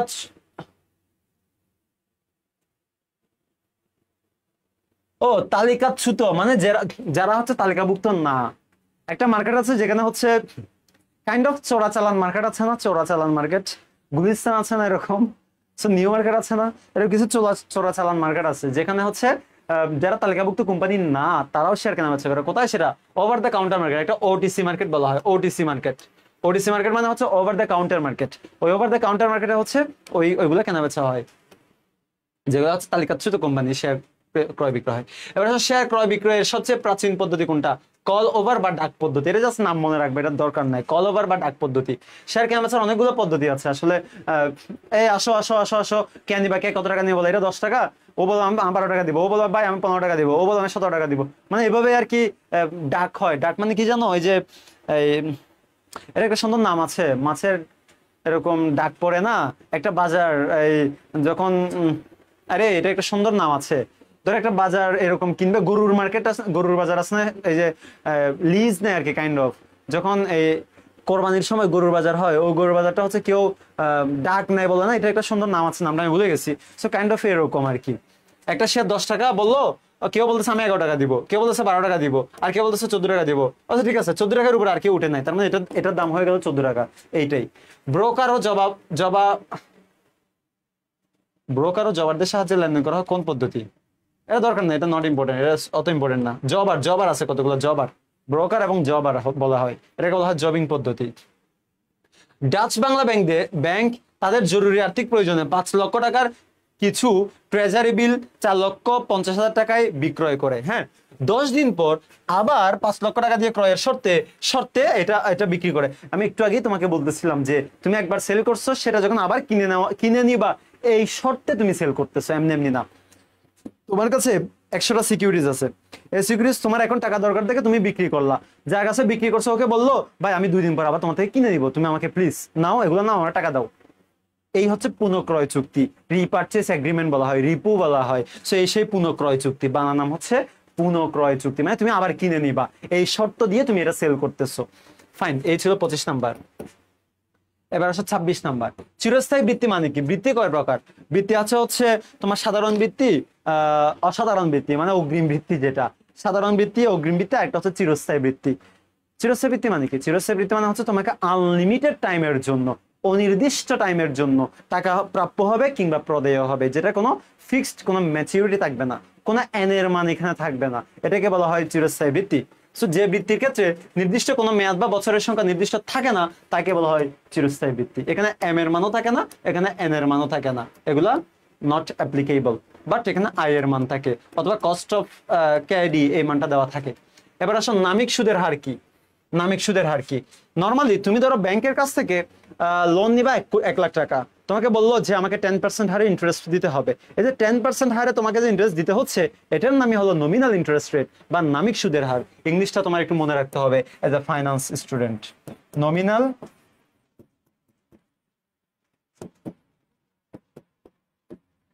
নামিক সুদের হার। ঋণদাতা ঋণ গ্রহীতাকে বার্ষিক যে হারে ঋণ প্রদান করে তাকে বলা হয় নামিক সুদের হার। বার্ষিকটা ইম্পর্টেন্ট। বার্ষিক যে সুদের হারে তোমাকে লোন দিবে, ধরো তুমি 1 কোটি টাকা লোন নিচ্ছ, তোমাকে বলতেছে 1 বছরে তুমি 10% করে আমাকে ইন্টারেস্ট দিবা, এটার নামই হচ্ছে নামিক সুদের হার। 28 নাম্বার। দ্রব্য সেবামূলক ঊর্ধ্বগতিকে, যেটাকে বলা হয় মুদ্রাস্ফীতি বা ইনফ্লেশন বলা হয়, আর নিম্নমুখী হলে সেটাকে বলা হয় ডিফ্লেশন। ইনফ্লেশনের অপোজিট হচ্ছে ডিফ্লেশন। ইনফ্লেশনের অপোজিট হচ্ছে ডিফ্লেশন। যখন জিনিসপত্রের দাম কমে যায়, যেমন আমাদের উত্তরবঙ্গে যে কৃষকরা আছে, তারা যে চাষগুলা করে, যেমন হচ্ছে তোমার তারা তারা তারা মূলার চাষ করে, আলুর চাষ করে, পেঁয়াজের চাষ করে, ধানের চাষ করতে পারে। সে এই যে চাষগুলো করে, যখন ভরা মৌসুম চলে, ভরা যৌবন চলে, যখন এগুলার ফলে এই মৌসুমী ফলগুলার, তখন কি হয়, ওদের দাম কমে যায়। তোমরা টিভিতে নিউজ পেপারে দেখো না যে মূলা কেটে কেটে ফেলাই দিচ্ছে ওরা, মানে ওরা তুলতেছে না, তোলার যে খরচ সেই টাকা পর্যন্ত ওদের উঠে না। আলু ওখানে মাঠে মানে নষ্ট করে ফেলতেছে, কেন? কারণ ওরা ওই আলু তোলার যে খরচ সেই টাকাটা পর্যন্ত ওদের উঠে আসতেছে না, এই জন্য ওরা তুলে না। এটাকে বলা হয় ডিফ্লেশন। যদি এটা সারা বাংলাদেশে এরকম যদি হয়, প্রত্যেকটা জিনিসের দাম কমে গেছে, তখন সেটার নাম হবে ডিফ্লেশন। কিন্তু বর্তমান আমাদের দেশে তো সেরকম কখনো ডিফ্লেশন আসলে আমরা দেখি না এখন পর্যন্ত, হয়েছে বলেও আমার জানা নাই আর কি। আমাদের দেশে শুধু ইনফ্লেশন আর ইনফ্লেশন, একটা জিনিসের দাম বাড়লে সেটা আর কমার কোনো নামগন্ধ নাই। সো যখন এই দ্রব্য বা সেবার ঊর্ধ্বগতি হবে, তখন সেটা মুদ্রাস্ফীতি। সেবা মানে কি? ধরো তুমি ডাক্তারের কাছে গেছো, আগে তোমার 100 টাকা ভিজিট নিত, 200 টাকা ভিজিট নিত, এখন 1000 টাকা, 500 টাকার নিচে কোনো ভিজিটই নাই। এটা হচ্ছে সেবার ঊর্ধ্বমুখী। ঠিক আছে। টিচার তোমার এসিপি তে তোমরা এই বছর শিখতেছো, মনে করো এই বছর ক্লাস করছো 2100 টাকা দিয়ে, সামনের বছর দেখবে এটা হয়ে গেছে 2500 টাকা, 3000 টাকা এরকম। দ্যাট মিনস 2600 টাকা দিয়ে তোমরা ভর্তি হয়েছে, 2650 টাকা, তাই না? 2600 টাকা, সামনের বছর দেখবে এটা 3000 হয়ে গেছে। তার মানে কি? তার মানে হচ্ছে সেবার এটা ঊর্ধ্বমুখী। এবার আসো 29 নাম্বার। বর্তমান মূল্য নির্ণয়ে কোন পদ্ধতি ব্যবহৃত হয়? বাট্টাকরণ পদ্ধতি। তাহলে ভবিষ্যৎ মূল্য নির্ণয়ে কোন পদ্ধতি ব্যবহৃত হয়? চক্রবৃদ্ধিকরণ পদ্ধতি। বর্তমান মূল্য থেকে ভবিষ্যৎ মূল্য নির্ণয়ের যে প্রক্রিয়া সেটাকে বলা হয় চক্রবৃদ্ধিকরণ পদ্ধতি। ভবিষ্যৎ মূল্য থেকে বর্তমান মূল্য নির্ণয়ের যে প্রক্রিয়া সেটাকে বলা হয় বাট্টাকরণ পদ্ধতি অথবা ডিসকাউন্টিং মেথড। 30 নাম্বার। সুদের হার ও সময়ের সাথে বর্তমান মূল্যের সম্পর্ক কেমন? যেমন দেখো, তোমার ফর্মুলাটা কি? প্রেজেন্ট ভ্যালুর ফর্মুলাটা কি? প্রেজেন্ট ভ্যালুর ফর্মুলাটা হচ্ছে উপরে এফ বি, নিচে হবে 1 plus I whole to the power N, I whole to the power N. তাহলে দেখো, এই ইন্টারেস্ট রেট যত বাড়বে এই নিচের পুরো মানটা বেড়ে যাবে, এন এর মান যত বাড়বে এই নিচের পুরো মানটা বেড়ে যাবে। আর নিচের মান বাড়া মানে এই উপরের মানটা কমে যাওয়া, উপরের মানটা কমে যাওয়া, আর উপরের মান কমে যাওয়া মানে এই প্রেজেন্ট ভ্যালু কমে যাওয়া। ক্লিয়ার সবার? ধরো উপরে 100, নিচে হলো 10, তাহলে অ্যান্সার হবে 10 না? ধরো উপরে 100 ঠিকই আছে, বাট নিচে 20 হয়ে গেল, তাহলে অ্যান্সার হবে 5। দেখো কমে গেছে, দেখো কমে গেছে কেন? এই নিচেরটা বেড়ে গেছে এই জন্য, নিচেরটা বেড়ে গেছে এই জন্য। আর নিচেরটা বাড়ে কখন? যদি আই এর মান বাড়ে, এন এর মান বাড়ে, তখনই এই নিচের পুরো ভ্যালুটা কমে যাবে। এটা কমে যাওয়া মানে আলটিমেটলি প্রেজেন্ট ভ্যালু কমে যাওয়া। সো এখানে সম্পর্ক কেমন? ঋণাত্মক সম্পর্ক। অপোজিটটাও হিসাব করো, সুদের হার ও সময়ের সাথে ভবিষ্যৎ মূল্যের সম্পর্ক আবার ধনাত্মক, পজিটিভ। কেন সেটাও একটু তোমাকে আমি বলে দেই। Future value equals to present value multiplied by 1 plus I whole to the power N. তাহলে দেখো, আই এর মান বাড়া মানে, এন এর মান বাড়া মানে এই পুরোটা বেড়ে যাবে, আর এই পুরোটা বাড়া মানে আলটিমেটলি এই পুরোটা বেড়ে যাবে, আর পুরোটা বাড়া মানেই তো এটা বেড়ে যাওয়া। তো পজিটিভ পেজ। আচ্ছা, একটু আজান দিচ্ছে, আমরা একটু ওয়েট করে দেন আবার শুরু করব। এটা আমরা পেরে গেছি। এবার তোমরা এই স্লাইডটা একটু দেখতে থাকো।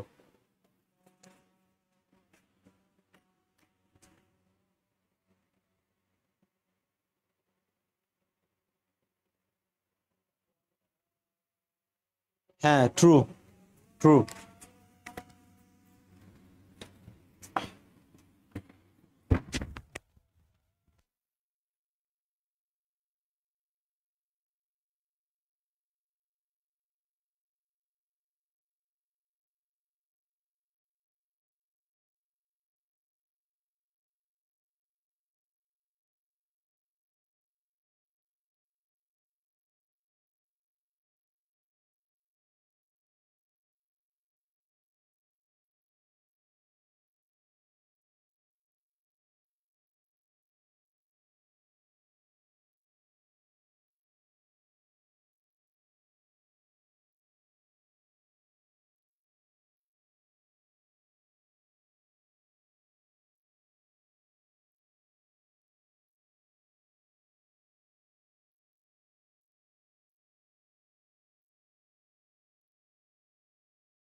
আমাদের আজান শেষ হয়েছে।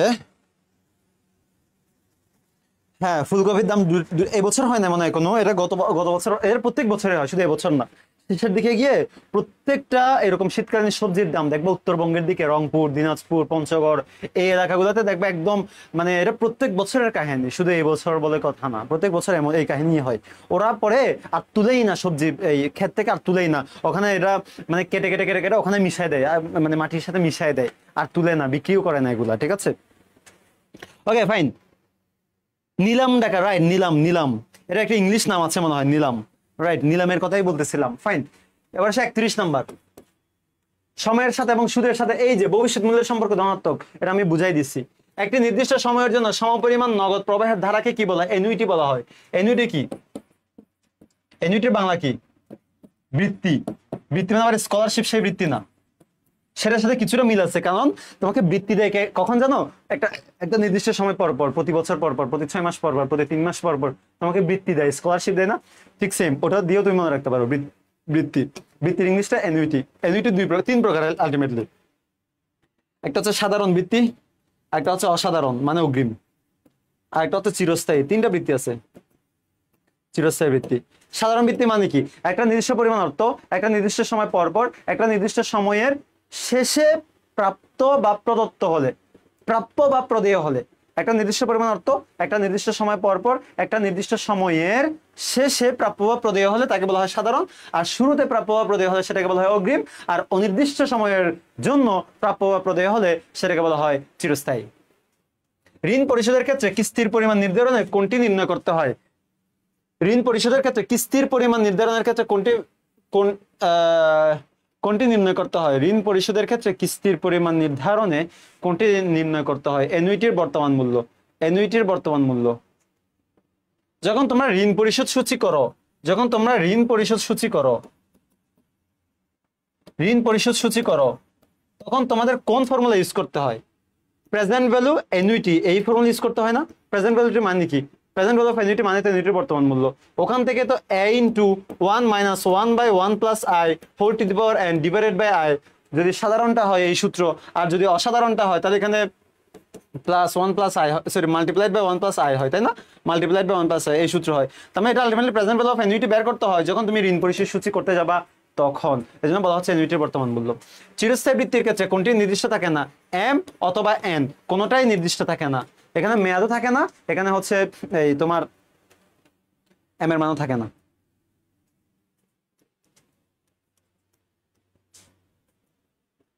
এবার আসো, ঋণের দাতা ও গ্রহীতার মধ্যে চুক্তিবদ্ধ বার্ষিক সুদের হারকে কি বলা হয়? নামিক সুদ। এটা আমি একটু আগে বলতেছিলাম, যে ঋণ দেয় এবং যে ঋণ গ্রহণ করে, দুইজন যে বার্ষিক সুদের হারটা চার্জ করে বা যে সুদের হারের কথা বলা থাকে চুক্তির মধ্যে, সেটার নামে হলো নামিক সুদের হার। ইংলিশটা ছিল nominal interest rate. 36 number. Sajjad সাহেব 3 বছর পর 10 লক্ষ টাকা দিয়ে একটি বাড়ি তৈরি করার জন্য প্রতি মাসে কত টাকা এখন থেকেই জমা রাখবেন তা কোন পদ্ধতিতে নির্ণয় করতে হয়? Present value of annuity. প্রতি মাস যেহেতু বলছে, এখানে ডেফিনেটলি অ্যানুইটি আসবে এবং এম এর মান আসবে। প্রতি মাস বলাতে অ্যানুইটি হয়েছে প্রথম কথা। প্রতি মাস বলাতে প্রতি ওয়ার্ডটার কারণে অ্যানুইটি হয়েছে, আর প্রতি মাস বলার কারণে এম এর মান হবে 12। বাট আমাদের ম্যাথটা করতে বলে নাই, বাট আমরা জানি এটা অ্যানুইটির ফর্মুলা হবে, প্রেজেন্ট ভ্যালু অ্যানুইটির সূত্র হবে। ওকে, 37 নাম্বার। 12% সুদে 5 লক্ষ টাকার টাকা আকাশকে মাসিক কিস্তিতে কত টাকা পরিশোধ করতে হবে তা জানার উপায় কি? এটাও সেম। প্রতি মাসে না, প্রতি মাসেই তো। প্রতি মাস মানে হচ্ছে প্রেজেন্ট ভ্যালু অ্যানুইটি।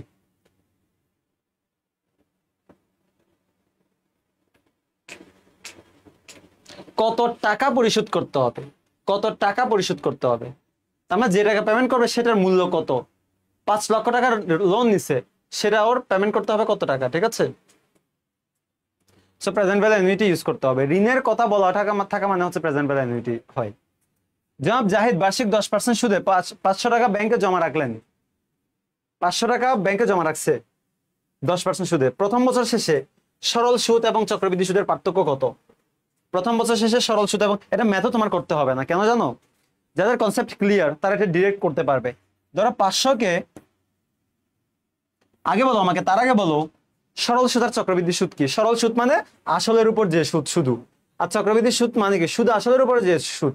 মনে রাখবা প্রথম বছর এই সরল সুদ বলো আর চক্রবৃদ্ধি সুদ বলো, দুইটা ডিফারেন্সটা 0 হয়, সবসময় 0 হয়।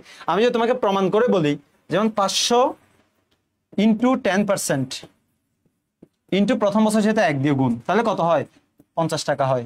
এবার আসো পরেরটা, 500 মাল্টিপ্লাইড বাই 1 প্লাস আই মানে কত? আই মানে হচ্ছে 0.1, 10%, 0.1 টু দি পাওয়ার 1। এটা তো চক্রবৃদ্ধি মূলধন, এখান থেকে আসলটা বাদ দিতে হবে। তাহলে কত আসবে জানো? এই 500-কে, এগুলো করারও দরকার নাই তোমার, হুদাই -500। এই 500-কে 1/1 দিয়ে গুণ করলে হয় হচ্ছে 550। -500, আলটিমেটলি আসে কত? 50। আসে কত? 50। দেখো এখানেও 50, এখানেও 50। সো এখানে ডিফারেন্সটা অবভিয়াসলি শূন্য হবে, ডিফারেন্সটা অবভিয়াসলি শূন্য হবে।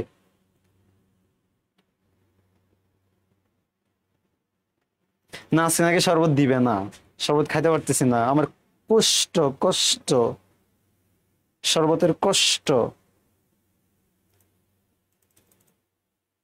আজকে ক্লাস বেশি হচ্ছে তো, চা দিতে গেলে নাকি বন্ধ হয়ে যাবে। এ সাবিল আহমেদ, কি খবর? এতক্ষণ পরে কেন তুমি? Okay fine, HSC 27 batch. Oh nice, welcome. এবার আসুন নেক্সট ওয়ান, 38 নম্বর গেল, 39 নম্বর। কোন ব্যক্তি 12% সুদের হারে ঋণ গ্রহণ করে পরবর্তীতে হিসাব নিকাশের পর দেখা যায় বা দেখে প্রকৃত সুদের হার 12.68%। এই গরমিলের কারণ কি? এই গরমিলের কারণ কি? প্রকৃত সুদের হার কি? প্রকৃত সুদের হার কখন হয়, আমরা কখন বের করি? এই কনসেপ্ট কার কার ক্লিয়ার আমি একটু দেখি। ইএআর মানে কি? প্রকৃত সুদের হার, ইফেক্টিভ ইন্টারেস্ট রেট, অথবা অথবা ইআইআর বলে ইফেক্টিভ ইন্টারেস্ট রেট, অথবা ইআইআর বলে ইফেক্টিভ ইন্টারেস্ট রেট, অথবা ইফেক্টিভ অ্যানুয়াল রেট, দুটাই বলে, সমস্যা নাই। সেটা মানে কি? এটা মানে হচ্ছে তোমার বছরে একাধিকবার চক্রবৃদ্ধি হওয়ার কারণে তোমার যে অ্যাকচুয়াল যে সুদের হার, নামিক যে সুদের হার, সেই সুদের হারটা চেঞ্জ হয়ে যায়। ধরো তোমার বার্ষিক সুদের হার 10%, কিন্তু বছরে যদি 2বার 3বার 4বার চক্রবৃদ্ধি হয়, তাহলে দেখবা এই সুদের হার 12% থাকে না, এটা 11, 12, 13% এরকম হয়ে যাবে। তার মানে এই চক্রবৃদ্ধিটাই হচ্ছে মেইন কারণ তোমার এই সুদের হারটা ডিফারেন্ট হওয়ার জন্য। সো বছরে একাধিকবার যে চক্রবৃদ্ধি হয়, এটার কারণেই মেইনলি প্রকৃত সুদের হার এবং চক্রবৃদ্ধি সুদের হার অথবা নামিক সুদের হার এগুলো ডিফারেন্ট হয়। 40 নম্বর, জনাব আসিফ তার 2 লক্ষ টাকা দ্বিগুণের কথা বললে আমরা 69 অথবা 72 আসে, রুল 69 কিংবা 72 চলে আসে। কিন্তু এখানে বলা হচ্ছে 72 কখন আসে? যখন বার্ষিক সুদের কথা বলা থাকবে 72 আসবে, যখন অর্ধবার্ষিক সুদের কথা বলা থাকবে তখন রুল 69 আসবে। প্রাইম ব্যাংক 8% অর্ধবার্ষিক, দেখো অর্ধবার্ষিক বলা আছে, সুদের প্রস্তাব দিয়েছে। জনাব আসিফ কত সময়ের মধ্যে দ্বিগুণ অর্থ পাবেন, তা কোন পদ্ধতি? ডেফিনেটলি বিধি 69, বিধি 69। আর যদি বলো কত বছর, তাহলে হচ্ছে তুমি 69 কে ভাগ করবা হচ্ছে কত দিয়ে? 8 দিয়ে প্লাস 0.35, প্লাস 0.35, এই কাহিনী করে দিবা, তাইলেই হয়ে যাবে, তাইলেই হয়ে যাবে। এই 0.35 একটা কাহিনী আছে, যদি তোমার এটা দরকার নাই। 69 কে তুমি 2 দিয়ে ভাগ করলে কত হয় জানো? 34.5 হয়। আর 4.5% মানে হচ্ছে ধরো 35%, যদি আমি এক ডিজিটে নিয়ে আসি। আর এই জন্য 35 কে লিখা হচ্ছে 0.35।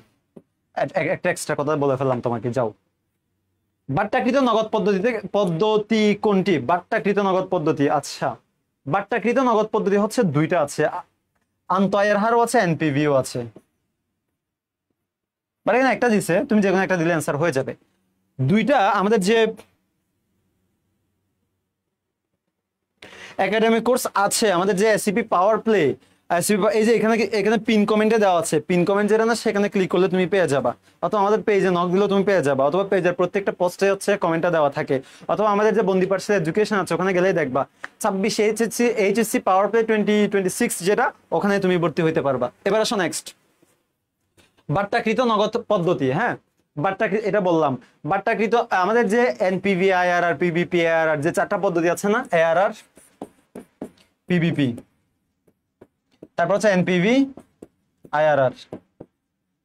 এই এআরআর এবং পিবিপি এগুলোকে বলা হয় পুরাতন পদ্ধতি, সনাতন পদ্ধতি, ট্রেডিশনাল মেথড, যেগুলোকে বলা হয় পুরাতন পদ্ধতি। আর এনপিভি, আইআরআর এগুলোকে বলা হয় হচ্ছে আধুনিক পদ্ধতি, মডার্ন অ্যাপ্রোচ, আধুনিক পদ্ধতি এগুলোকে বলা হয়। ঠিক আছে, এগুলোকে বলা হয় বাট্টাকৃত পদ্ধতি, আর এটাকে বলা হয় অবাট্টাকৃত পদ্ধতি। এখানে কোনো ডিসকাউন্টিং করা হয় না, বাট এখানে ডিসকাউন্টিং করতে হয়।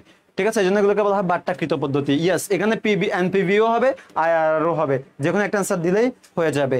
এবার আসো 42, মূলধন বাজেটিং এর একটি পদ্ধতিতে বিনিয়োগকৃত অর্থের ফেরতকাল নির্ণয় করি, কোনটাতে? আমরা পিবিপিতে পেব্যাক পিরিয়ড। কোশ্চেন কত অ্যাঙ্গেল থেকে আসতে পারে তুমি দেখছো, payback period. Okay fine, next one 43 number, একাধিক কোম্পানিতে বা সম্পদে বিনিয়োগ করা হয় কোন ধরনের বিনিয়োগ? সেটা আমরা জানি পোর্টফোলিও, সেটা আমরা অনেকগুলো নাম আছে ভাই, পোর্টফোলিওর বাংলা কি? এই পোর্টফোলিও, এটা হচ্ছে বাংলিশ, বাংলিশটাও এখানে রাইট। অথবা এটা বাংলাটা হচ্ছে, অ্যাকচুয়াল বাংলাটা হচ্ছে পত্রকোষ বিনিয়োগ। পত্রকোষ মানে কি এটা জীবনে হয়তো শোনা নাই। পত্রকোষ মানে হচ্ছে এরকম ডিফারেন্ট ডিফারেন্ট জায়গায় ইনভেস্টমেন্ট করা। ভাই কমন আসবে এটা আমি বলবো না, আসার সম্ভাবনা আছে। তুমি এরকম সব এরকম মানে কি বল রেডিমেড পাইতে চাইলে হবে না। এটা আমি জাস্ট তোমাকে একটা ধারা ধরাই দিচ্ছি, আমি বলতে পারবো না যে এখান থেকে আসবে কিনা। এটা যারা বলবে এটা ভুয়া, সবাই সব ফাওয়ালাপ। যারা বলবে এখান থেকে আসবে এরা সব ফাওয়ালাপ, এগুলো কেউ বলতে পারবে না। কোশ্চেন কেউ করতেছে, এটা বলবে যে এখান থেকে আসবে, জাস্ট সম্ভাবনা বলতে পারে যে এখান থেকে আসার সম্ভাবনা ভেরি হাই, এটুক বলতে পারে। আসবে এই কথাটা বলাটা কোনোভাবেই উচিত না। সো আমি সেটা বলতে পারবো না যে আসবে কিনা, বাট আমি এটুক বলতে পারি এখান থেকে আসার সম্ভাবনা ভেরি হাই। তোমাকে জাস্ট আমি একটা পথ ধরে দিচ্ছি যে এটা এই পড়াগুলো তোমাকে পড়তে হবে, এই টাইপের পড়াশোনা তোমাকে করতে হচ্ছে, প্রিপারেশন তোমাকে নিতে হবে, দ্যাটস ইট। কেউ তোমাকে বলতে পারবে না যে এটা আসবে, কোনো সাবজেক্টে তোমাকে এটা বলতে পারবে না। কেউ বলা মানে এটা বন্ডামি করতেছে, একদম সোজা সাপটা কথা। সো পোর্টফোলিও মানে হচ্ছে পত্রকোষ। এবার আসো নেক্সট, সিকিউরিটির সময় দ্রুত নগদে রূপান্তর করতে না পারা কোন ধরনের ঝুঁকি? তোমার কিছু সিকিউরিটি আছে, শেয়ার আছে, বন্ড আছে, ডিবেঞ্চার আছে, অথবা অথবা হচ্ছে তোমার আরো কিছু আছে, যে রিপারচেস এগ্রিমেন্ট আছে, তোমার আরো কিছু আছে, তোমার চেক আছে, তারপর হচ্ছে তোমার এই যে আরো কি কি থাকতে পারে জানি, এই এটা কি জানি বলে, ট্রেজারি বিল থাকতে পারে এরকম। যত সিকিউরিটিস তোমার কাছে আছে, সেই সিকিউরিটি তুমি যদি ইনস্ট্যান্ট সেল করতে না পারো, তাহলে এটাকে বলা হয় তারল্য ঝুঁকি। এটাকে কি বলা হয়? তারল্য ঝুঁকি। তোমার একটা বাইক আছে, সেই বাইকের দাম হচ্ছে 5 লাখ টাকা, কিন্তু তুমি এখনই যদি তুমি সেল করতে যাও, তোমাকে সেটা দিবে হচ্ছে 3 লাখ টাকা। কেন? কারণ তুমি এখন ঠেকায় পড়ছো, এই জন্য তুমি সেল করতে যাচ্ছ, তোমার এখন টাকা দরকার, এই জন্য তুমি সেল করতেছো। সো তুমি 3 লাখ হলেও তুমি এটা দিতে বাধ্য, আমি এটা হচ্ছে তোমার তারল্য ঝুঁকি। কিন্তু এটা তুমি অন্যান্য সময় বিক্রি করলে মিনিমাম 4 লাখ টাকা পাইতা, কিন্তু সেই 4 লাখ টাকা তুমি আর এখন পাচ্ছ না, সেরকম সুযোগ অপরচুনিটি তোমার এখন নাই, তুমি ঠেকায় পড়ে গেছো। এটাকে বলা হয় তারল্য ঝুঁকি। যখন যেটা যেই দামে মানে মানে এটাকে বলা হয় হচ্ছে যৌক্তিক যে প্রাইস, সেই প্রাইস যখন তুমি পাবা না সেল করতে গেলে, সেটাকে বলা হয় তারল্য ঝুঁকি। পরেরটা, কোন ধরনের বিনিয়োগকারী ঝুঁকি নিতে পছন্দ করে? যারা হচ্ছে রিস্ক মানে হচ্ছে যারা অ্যাগ্রেসিভ বিনিয়োগকারী, যারা হচ্ছে ঝুঁকি অনুসন্ধানকারী বলা হয় যাদেরকে, যাদের আরেকটা নাম আছে, যাদের এই ঝুঁকি নিতে পছন্দ করে, রিস্ক টেকার, যাদেরকে বলা হয় রিস্ক টেকার, যারা ঝুঁকি নিতে পছন্দ করে, অথবা অ্যাগ্রেসিভ ইনভেস্টর যাদেরকে বলা হয়। ওরা বেশি টাকা ইনকাম করার জন্য, বেশি প্রফিট পাওয়ার জন্য যত ঝুঁকিযুক্ত ইনভেস্টমেন্ট আছে সেখানে ও ইনভেস্ট করতে চলে যায়। ঠিক আছে, ওকে ফাইন।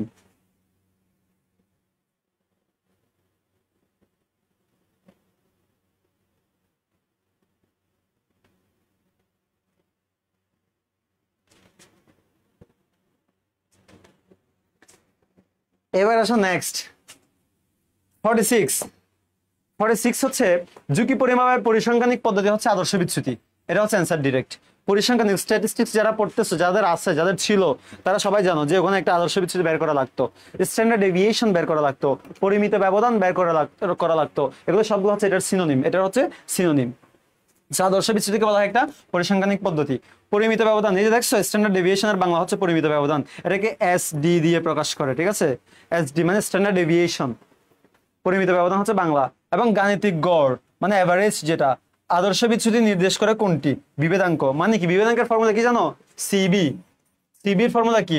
উপরে সিগমা, নিচে হচ্ছে এক্স বার। আর সিগমা মানে কি? স্ট্যান্ডার্ড ডেভিয়েশন, পরিমিত ব্যবধান।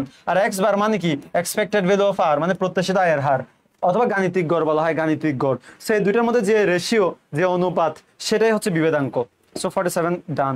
48, একজন বিনিয়োগকারী যখন একাধিক সম্পদে বিনিয়োগ করে তখন তাকে এক ধরনের ঝুঁকি বহন করতে হয়। ঝুঁকির নাম হচ্ছে পোর্টফোলিও ঝুঁকি।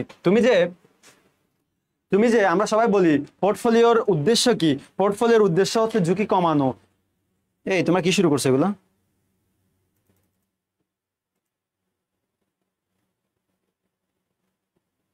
এই নাবিলা, এটাকে সাবিল। নেক্সট, একজন বিনিয়োগকারী যখন একাধিক সম্পদে বিনিয়োগ করে, তোমরা সবাই ভাবো যে আমি 5-10টা সিকিউরিটি ইনভেস্ট করলে মনে হয় আমার ঝুঁকি থাকবে না, আমার মনে হয় ঝুঁকি একদম নাই হয়ে গেছে। ব্যাপারটা এমন না, ঝুঁকি থাকবে, বাট ঝুঁকি হয়তো তোমার কমবে। ঠিক আছে, একটা 50%, একটা 30%, তাহলে তোমার ঝুঁকি অনেক বেশি না? বাট যখন তুমি কম্বাইন করে ফেলবে, হয়তো তোমার ঝুঁকি কমবে, বাট ভ্যানিশ হয়ে যাবে না। সো এই যখন একাধিক সিকিউরিটি তুমি ইনভেস্ট করবা, যে ঝুঁকি, সেটার নাম হলো সিগমা পি মানে কি পোর্টফোলিও রিস্ক, এর জন্য তোমাদের সিগমা পি বের করতে হইতো, সিগমা আর বের করতে হইতো, পোর্টফোলিও আই, পোর্টফোলিও ঝুঁকি বের করতে হয়, সেখানেও ঝুঁকি থাকে। 49 নাম্বার, কোন পোর্টফোলিও নির্দিষ্ট পরিমাণ ঝুঁকির বিপরীতে সর্বোচ্চ পরিমাণ প্রত্যাশিত আয় প্রদান করে? দক্ষ পোর্টফোলিও। তোমার দক্ষ পোর্টফোলিও মানে কি? এফিশিয়েন্ট পোর্টফোলিও বলা হয়, এফিশিয়েন্ট পোর্টফোলিও।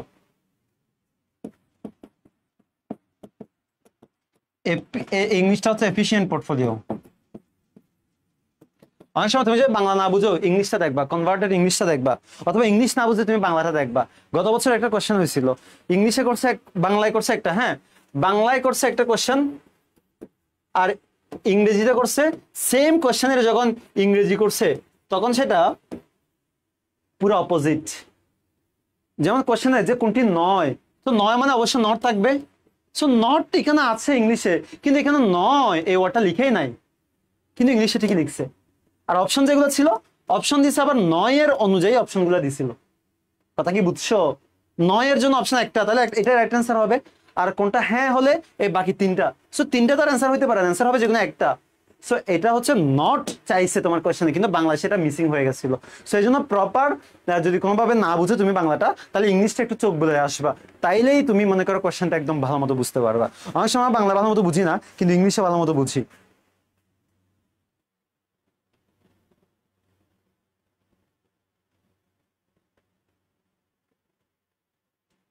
নেক্সট, দক্ষ পোর্টফোলিও মানে কি? তুমি এমন এমন জায়গায় ইনভেস্ট করবা যেগুলোতে ইনভেস্ট করলে তোমার ঝুঁকি কম আসবে। ভালো মতো শোনো, আমরা পোর্টফোলিও ইনভেস্ট করি কেন? খুবই একটু টপ লেভেলের কথা বলতেছি, কিন্তু এখন একটু টপ লেভেলের কথা বলতেছি। যারা চিন্তা করছো গভীরভাবে তারা হয়তো এটা লিঙ্ক করে ফেলতে পারবা। আমরা পোর্টফোলিও করি, পোর্টফোলিও মানে কি? পোর্টফোলিও মানে হচ্ছে একটা সিকিউরিটিতে ইনভেস্ট না করে অনেকগুলো, তোমার টাকা আছে 1 লাখ টাকা, তুমি একটা সিকিউরিটি এ, একটা সিকিউরিটি বি, একটা সিকিউরিটি সি, একটা সিকিউরিটি ডি, চারটাতে ইনভেস্ট করতেছো। এখানে 30, এখানে 30, এখানে 20, এখানে 20। তুমি চাইলে 1 লাখ টাকা সব একটা কোম্পানিতে ইনভেস্ট করতে পারতা, কিন্তু তুমি সেটা করো না। সেটা না করে এখানে এখানে এখানে এখানে ইনভেস্ট করছো, চারটাতে ইনভেস্ট করছো, তাই না? এটার উদ্দেশ্য কি? এটার উদ্দেশ্য হলো ঝুঁকি কমানো। ভালো মতো বুঝছো। তুমি যদি সব টাকায় একটাতে ইনভেস্ট করতা, তাহলে তোমার এই টাকাটা মানে রিস্কে পড়ার সম্ভাবনা বেশি। কোনো কারণে ধরো এই কোম্পানিটা ক্ষতিগ্রস্ত হয়েছে, ইলিগাল হিসেবে প্রমাণিত হয়েছে, তাহলে দেখবা তোমার সব টাকা কিন্তু চলে যাবে, সব টাকা চলে যাবে, 1 টাকাও তুমি পাচ্ছ না। কিন্তু এই চারটাতে যখন তুমি ইনভেস্ট করতেছো, কোনোভাবে যদি এই একটা কোম্পানি ক্ষতিগ্রস্ত হয়, বাকি টাকাগুলো তুমি পেয়ে যাচ্ছ। এই একটা কোম্পানি ক্ষতিগ্রস্ত হলে বাকি টাকাগুলো তুমি পেয়ে যাচ্ছ, অথবা 2টা কোম্পানি ক্ষতিগ্রস্ত হলে বাকি 2টা টাকা তুমি পাচ্ছ, পুরো টাকা তোমার ভ্যানিশ হচ্ছে না। এই জন্য পোর্টফোলিও মানুষ করে। বাট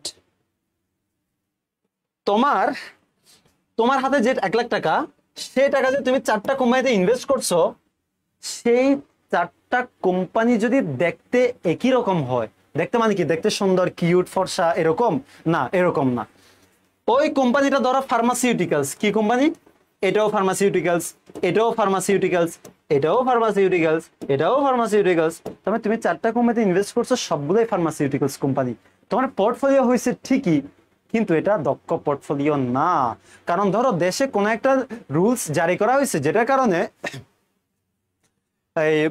যারা ফার্মাসিউটিক্যালস কোম্পানি আছে তারা গুডস মানে পণ্য এক্সপোর্ট করতে পারবে না, অথবা তাদের যে র মেটেরিয়ালস ইম্পোর্ট করার যে ওয়েটা, সে ওয়েটা এখন ট্যাক্স টেরিফ বাড়াই দিছে, শুল্ক বাড়াই দিছে, ওরা ইম্পোর্ট করতে পারতেছে না। তার মানে ওরা সবাই ইম্প্যাক্টেড হবে না? সবাই ওরা ইম্প্যাক্টেড হবে। অথবা কোনো একটা স্পেসিফিক মেডিসিন বন্ধ মানে বিক্রি করা নিষেধ করে দিছে, তাহলে ওরা সবাই ইম্প্যাক্টেড হবে না? হবে। এই জন্য এমন এমন কোম্পানিতে ইনভেস্ট করতে হবে যেন একটা কোম্পানির সাথে আরেকটা কোম্পানির সম্পর্ক না থাকে, এই কোম্পানির সাথে যেন এই কোম্পানির সম্পর্ক না থাকে, এই কোম্পানির সাথে যেন এই কোম্পানির সম্পর্ক না থাকে, ঠিক সেম এই কোম্পানির সাথে যেন এই কোম্পানির সম্পর্ক না থাকে, থাকলেও যেন সম্পর্কটা খুবই কম হয়, এটা বাড়লেও যেন এটা এটা এটা এটা কোনোভাবে ক্ষতিগ্রস্ত হলেও যেন এটা ক্ষতিগ্রস্ত না হয়, এটা ক্ষতিগ্রস্ত হলেও যেন এটা ক্ষতিগ্রস্ত না হয়। এভাবে তোমার এই পোর্টফোলিওটা তোমার এখানে কি করতে হবে? সাজাইতে হবে।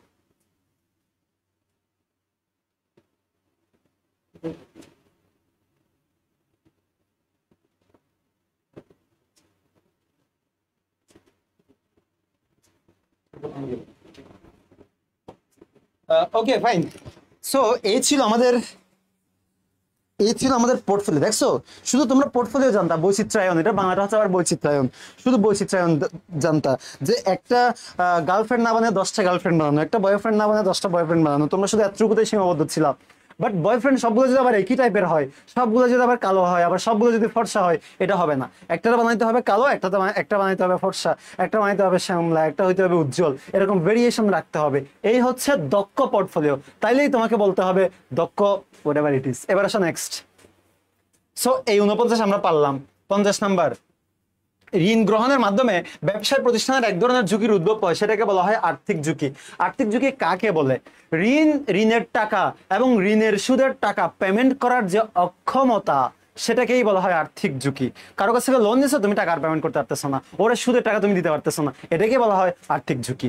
সো গেল 51 নাম্বার, বিভিন্ন জিনিসের দাম বেড়ে যাওয়ায় এক ধরনের ঝুঁকির সম্মুখীন হয়, যেটার নাম হচ্ছে ক্রয় ক্ষমতা ঝুঁকি, অথবা যেটাকে বলা হয় ইনফ্লেশন রিস্ক, যেটাকে বলা হয় ইনফ্লেশন রিস্ক। আর ইনফ্লেশন রিস্ক এটাকে বাংলা সুন্দর করে একদম কিউট করে বলা হয় কি জানো? ক্রয় ক্ষমতা ঝুঁকি। মানে তোমার ক্রয় করার যে পারচেজিং পাওয়ার বলা হয়, পারচেজিং পাওয়ার। এই রে, এটা হচ্ছে খুব পছন্দের জিনিস, পারচেজিং পাওয়ার। পারচেজিং পাওয়ার, পারচেজিং পাওয়ার রিস্ক অথবা ইনফ্লেশন রিস্ক, সেটা হচ্ছে তোমার মানে বলা হয় হচ্ছে তোমার কি পারচেজিং পাওয়ারটা কমে যায়। তোমার হাতে 100 টাকা আছে, তোমার আব্বু তোমাকে 1000 টাকা দিছে, 1000 টাকা দিছে একটা একটা কি কেনার জন্য, একটা মেয়েদের অনেকগুলো জিনিস আছে না, এই সে আমি আমি নাম জানি না, আমি কিছু বলতেছি না, নাম বললেই ভুল হবে, আমি জানি না। সেরকম কিছু মানে মানে ফর্সা হওয়ার সরঞ্জাম কেনার জন্য 1000 টাকা তোমাকে দিছে। যে একটা জিনিস পাওয়া যেত, সে জিনিস তোমরা যেটা ধরে নাও, একটা জিনিস 500 টাকা, আরেকটা জিনিস হলো 300 টাকা, আরেকটা জিনিস 200 টাকা ছিল গত বছর, সেই হিসাব করে তোমার আব্বু তোমাকে টাকা দিচ্ছে। কিন্তু তুমি বাজারে গিয়ে দেখতেছো এই 500 টাকার জিনিসটা হয়ে গেল 700 টাকা, এই 300 টাকার জিনিসটা হয়ে গেল 400 টাকা। তাইলে কি হবে? তোমার এই সে 1000 টাকা, সেই 1000 টাকা দিয়ে তুমি এটা কিনলা, আর এটা কেনার সাহস তুমি করতে পারবা না। ওটা বাদ দিয়ে এই 200 টাকার জিনিসটা 300 টাকা দিয়ে কিনে নিয়ে তোমাকে চলে আসতে হবে। তার মানে তোমার যে পারচেজের যে পাওয়ারটা, সেটা কমে গেছে। আর 1000 টাকা দিয়ে যে জিনিস পাইতা, সে জিনিসটা এখন হচ্ছে কম জিনিস তুমি পাচ্ছ। আগে আমরা যখন 1000 টাকা নিয়ে যাইতাম, পুরা ব্যাগের মধ্যে মানে আলু, মূলা, কচু যা যা আছে পুরো সবকিছু নিয়ে চলে আসতে পারতাম। এখন 1000 টাকা নিয়ে গেলে আলু কিনলে আর মূলা কিনতে পারি না, মূলা কিনতে হলে কচু কিনতে পারি না, বুঝছো? মানে এরকম হয়ে গেছে। তো এটাকে বলা হয় পারচেজিং পাওয়ার কমে যাওয়া, ক্রয় ক্ষমতা কমে যাওয়া, যেটাকে বলা হয় ইনফ্লেশন রিস্ক। সো 51 গেল, এবার আসো 52 তে। ওকে, হাবিব ভাই পোর্টফোলিও ইউজ করে সবাই এটাই পাবে, কিন্তু হাবিব ভাইয়া যে এরা কি বলে যে একক ঝুঁকিতে পড়ে বসে আছে, এটা এটা কেউ আর দেখে? এটা কি কেউ আর দেখে? ম্যাথ খুব বেশি আসবে না, ম্যাথ আসবে একটা দুইটা আসতে পারে, একটা বা দুইটা হাইয়েস্ট, একটা অথবা দুইটা, এতে বেশি আসবে না। কোন সিকিউরিটি প্রত্যাশিত আয়ের হার 10%, আদর্শ ভিত্তিতে 7% হলে বিভেদাঙ্কের সূত্র কি? উপরে হবে সিভি এর সূত্র, হলো উপরে সিগমা, নিচে হলো এক্স বার। সিগমা মানে কি? সিগমা মানে হচ্ছে আদর্শ বিচ্যুতি, মানে 7%, আর নিচে হলো কত? 10%।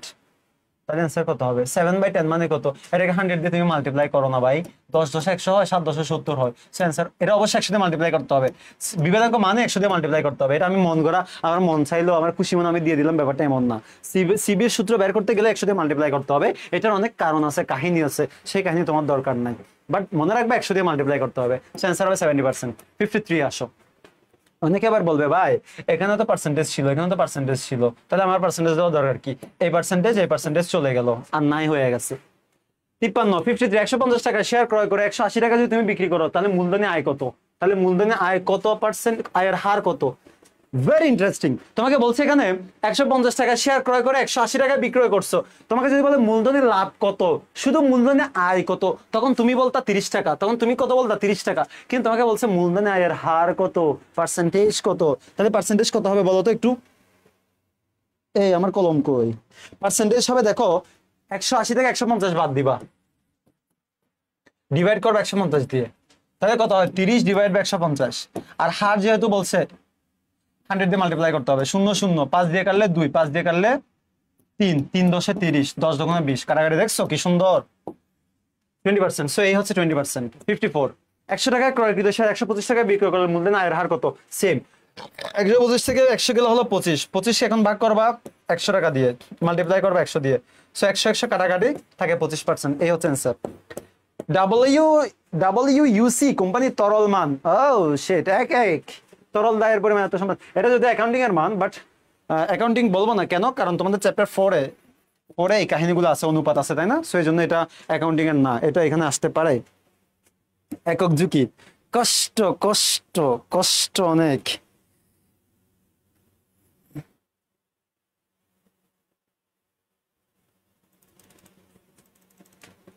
ও তাহলে বাবা দেয় না, তাহলে ও দেয়, তাই না? বাবা দেয় না, ও দেয়।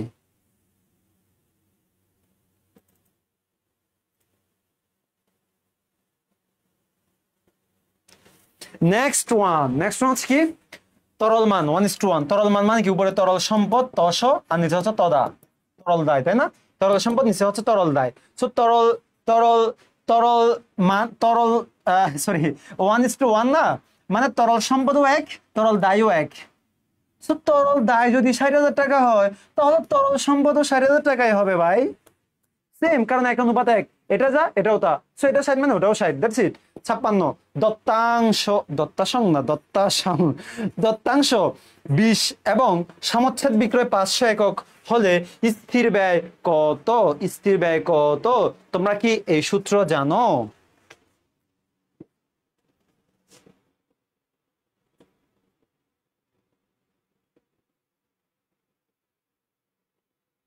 সমচ্ছেদের সূত্র কি? ব্রেক ইভেন পয়েন্টের সূত্র কি?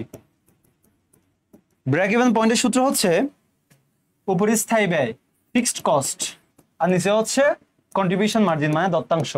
কন্ট্রিবিউশন মার্জিন মানে দত্তাংশ। তাহলে বলো ব্রেক ইভেন পয়েন্ট দেওয়া আছে কত? ব্রেক ইভেন পয়েন্ট দেওয়া আছে হলো 500 আর দত্তাংশ 20, তাহলে 500 ফিক্সড কস্ট বের করতে হবে, কন্ট্রিবিউশন মার্জিন হচ্ছে 20। তাহলে এফসি ফিক্সড কস্ট কত হবে? কোনাকুনি গুণ করো না, 5 দোকানো 10 হয়, আর সাথে শূন্য লাগাই দাও, তিনটা, একটা দুইটা তিনটা, কত হয়? 5 দোকানো 10, দুইটা তিনটা, 10,000। এই যে 10,000 অ্যান্সার। দেখছো, একটু উল্টাপাল্টা করে দেয় আর কি তোমাদের যাচাই করার জন্য।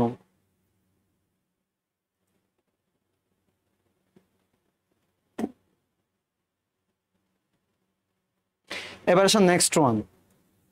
সো এই ছিল আমাদের 57 স্থায়ী ব্যয় 50,000 টাকা, মুনাফা 10,000 টাকা হলে দত্তাংশ কত?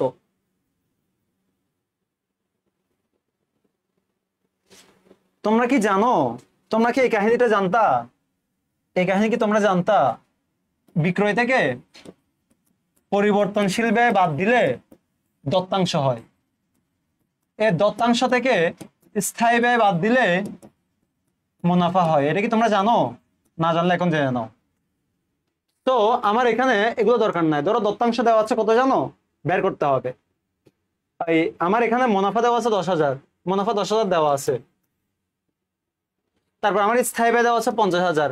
তাহলে বলো তো ভাইয়া, উপর দিক থেকে আসলে যা করতে হয় নিচের দিক থেকে গেলে তার উল্টা করতে হয়, নিচের দিক থেকে গেলে তার উল্টা করতে হয়, তাই তো? সো 10-এর সাথে তুমি এখন 50 কি করবা? এখানে মাইনাস ছিল, তুমি যোগ করবা, তাহলে এটা হবে 60,000। এবার তুমি আবার ঠিকঠাক ভাবে দেখে আসো, 60 থেকে 50 মাইনাস করলে দেখো 10ই হয়, তার মানে তোমার দত্তাংশ হইতে হবে 60,000 টাকা। এই যে সেই 60,000 টাকা দত্তাংশ। ক্লিয়ার? ক্লিয়ার? সবার কি ক্লিয়ার? এই এতটুক সবার কি ক্লিয়ার কিনা একটু বলো তো। কয়টা কোয়েশ্চেন করলাম? 57টা কোয়েশ্চেন করলাম। আমি ক্লাস নিব হচ্ছে তোমার 8টা পর্যন্ত আমি ক্লাস নিব, ঠিক আছে? 8টা পর্যন্ত আমি ক্লাস নিব, এর মধ্যে যে কয়টা সলভ হয়, যদি কয়েকটা বাকি থাকে সেগুলো আমরা পরে করাবো। দেখি আমরা শেষ করতে পারি কিনা, একটু তাড়াতাড়ি যাই, হ্যাঁ? চেষ্টা করবো শেষ করে দেওয়ার জন্য। সবাই বুঝছো কিনা একটু কমেন্টস করে জানাও, তাহলে আমরা পরেরটাতে চলে যাই। এসএমসি কোম্পানি একটি পণ্যের বিক্রয় মূল্য 10 টাকা, প্রতি ইউনিটের পরিবর্তনশীল ব্যয় 7 টাকা, বাৎসরিক স্থির ব্যয় 39,000 টাকা হলে, হ্যাঁ 39,000 টাকা হলে এটা বলছে সমচ্ছেদ বিক্রয় কত, মানে বিইপি কত, ব্রেক ইভেন পয়েন্ট কত। তাহলে দেখো কত একক, স্থায়ী ব্যয় হলো 39,000 টাকা, 39,000কে ভাগ দিতে হবে কন্ট্রিবিউশন মার্জিন দিয়ে, 10 দিয়ে তুমি 7 মাইনাস করো, তাহলে নিচে হবে হচ্ছে 3 টাকা। সো 3 13 39, এটা কি নামতা শিখাইতে হবে? 13,000। এই যে সে 13,000 হচ্ছে সমচ্ছেদ বিক্রয় একক। 59 যন্ত্রপাতি কিনছে 1 লাখ টাকা দিয়ে, বিক্রয় করছে 50,000 টাকা দিয়ে। আচ্ছা বুঝলাম। শেয়ার বিক্রয় করছে 3 লাখ টাকা দিয়ে। বিনিয়োগ কার্যাবলীতে নগদ প্রবাহ, ওই যে নগদ প্রবাহ তোমরা পড়ে আসছো না চ্যাপ্টার 3 তে, নগদ প্রবাহ বিবরণী পড়ে আসছো না? Clear clear. এবার আসো next, all man clear. So বিনিয়োগ কার্যাবলীতে কোনগুলো যায়? স্থায়ী সম্পদ ক্রয় বিক্রয় রিলেটেড কার্যক্রম গুলাই শুধু বিনিয়োগ কার্যক্রমে যায়। তার মানে এই শেয়ারটা এখানে আসবে না, তার মানে এই দুটো আসবে, 1 লাখ আসবে।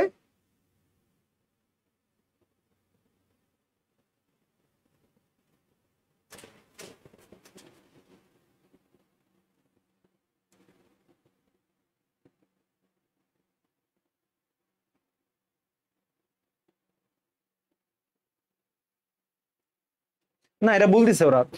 এটা বিনিয়োগ কার্যক্রম হতে নগদ বহিঃপ্রবাহ, বহিঃপ্রবাহ হবে 50,000 টাকা। হ্যাঁ, যন্ত্রপাতি কিনছে 1 লাখ টাকা চলে যাবে মাইনাস, 1 লাখ টাকা মাইনাস, আর যন্ত্রপাতি বিক্রি করছে 50,000 টাকা প্লাস হয়েছে। সো তার মানে কত? আলটিমেটলি তোমার 50,000 টাকা বহিঃপ্রবাহ আসে। যেমন বিনিয়োগ কার্যাবলী হতো নগদ বহিঃপ্রবাহ হচ্ছে 50,000 টাকা, এটা ভুল আসছে, 50,000 টাকা ব্র্যাকেটে হবে এটা। ওকে, কারণ এটা শেয়ার ইস্যু করলে এটা অর্থায়ন কার্যক্রমে আসবে, এটা হবে না। 60, প্রতি এককের বিক্রয় মূল্য 50 টাকা, পরিবর্তনশীল ব্যয় 24 টাকা, দত্তাংশ কত? আরে 50 টাকা 24 মাইনাস করো না, 26 টাকা। আমাদের কি এরা কি পাইছে এরা? এবার আসো 61, ফ্যাক্টরিং কি? ফ্যাক্টরিং কি?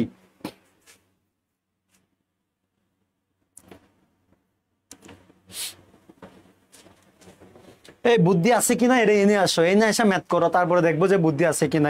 এনে কি শুরু করছো? হ্যাঁ, একজন মারামারি করতেছে দুইজন। হ্যাঁ, এই পাশে একজন আছে, এটা হচ্ছে সিয়াম, আর একজন হচ্ছে নাবিলা। দুজন মারামারি করতেছে। ও বলতেছে তুই পাগল, সিয়াম বলতেছে নাবিলা রে তুই পাগল, নাবিলা বলতেছে সিয়াম রে তুই পাগল।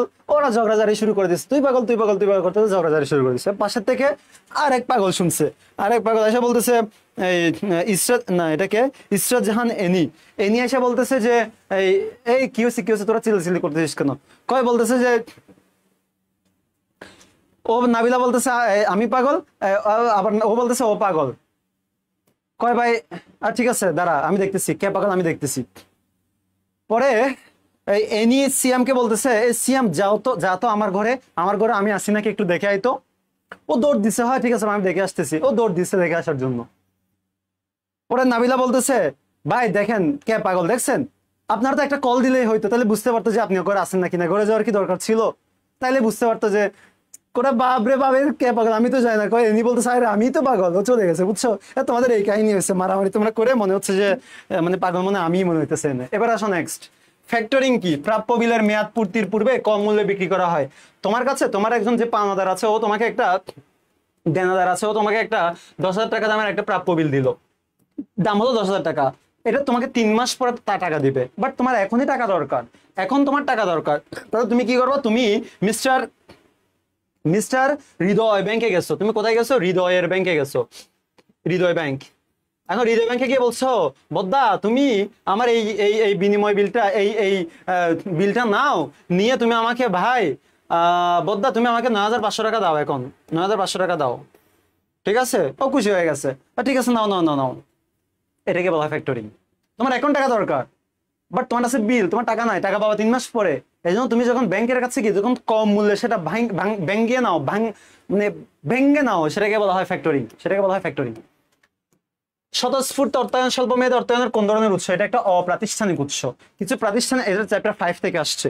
কিছু প্রাতিষ্ঠানিক উৎস, কিছু অপ্রাতিষ্ঠানিক উৎস আছে বুঝছো। প্রাতিষ্ঠানিক অপ্রাতিষ্ঠানিক, স্বতঃস্ফূর্ত অর্থায়ন হচ্ছে একটা অপ্রাতিষ্ঠানিক উৎস। এগুলো চ্যাপ্টার 5টা দেখে নিবা। আরো কি কি আছে স্বতঃস্ফূর্ত অর্থায়ন, আরো কি কি আছে এগুলো একটু দেখে নিও।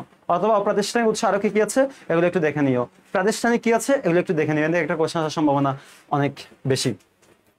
কোন প্রতিষ্ঠানের দৈনন্দিন কার্য পরিচালনার জন্য যে মূলধন সেটাকে বলা হয় চলতি মূলধন। চলতি মূলধনের অপর নাম হচ্ছে কার্যকরী মূলধন। কার্যকরী মূলধন। আর কার্যকরী মূলধন বের করে কেমনে? চলতি সম্পদ থেকে চলতি দায় বাদ দিয়ে, চলতি সম্পদ থেকে চলতি দায় বাদ দিয়ে, চলতি দায় বাদ দিয়ে। এই কার্যকরী মূলধনের আরো একটা নাম আছে, সেটার নাম হলো নিট চলতি সম্পদ। নিট চলতি সম্পদ। অনেক কিছু বললাম, অনেক কিছু বললাম। চলতি মূলধনের অপর নাম কার্যকরী মূলধন, কার্যকরী মূলধনের অপর নাম নিট চলতি সম্পদ। নিট চলতি সম্পদ বের করে চলতি সম্পদ থেকে চলতি দায় বাদ দেওয়ার পরে যা থাকে সেটাই হচ্ছে নিট চলতি সম্পদ। টেনশন করার দরকার নেই, স্লাইডটা তোমাকে আমি এই ক্লাসে সেটা আপলোড করে দিব, সো তুমি তখন ওখানে পেয়ে যাবা। ওখানে এগুলো পেয়ে যাবে, টেনশন করার কোনো দরকার নেই। নাবিলা, তুমি আমার পাগল বলছো? দাঁড়াও, তোমার পরীক্ষাটা শেষ হোক, তারপরে আমি তোমার পাগল বানাই ছাড়বো, দাঁড়াও। পণ্য ক্রয় বাবদ ব্যয়কে কি বলা হয়? বলা হয় ফরমায়েশ ব্যয়। অর্ডার দেওয়া, অর্ডারিং কস্ট, অর্ডারিং কস্ট, ঠিক আছে, এটাকে বলা হয় অর্ডারিং কস্ট।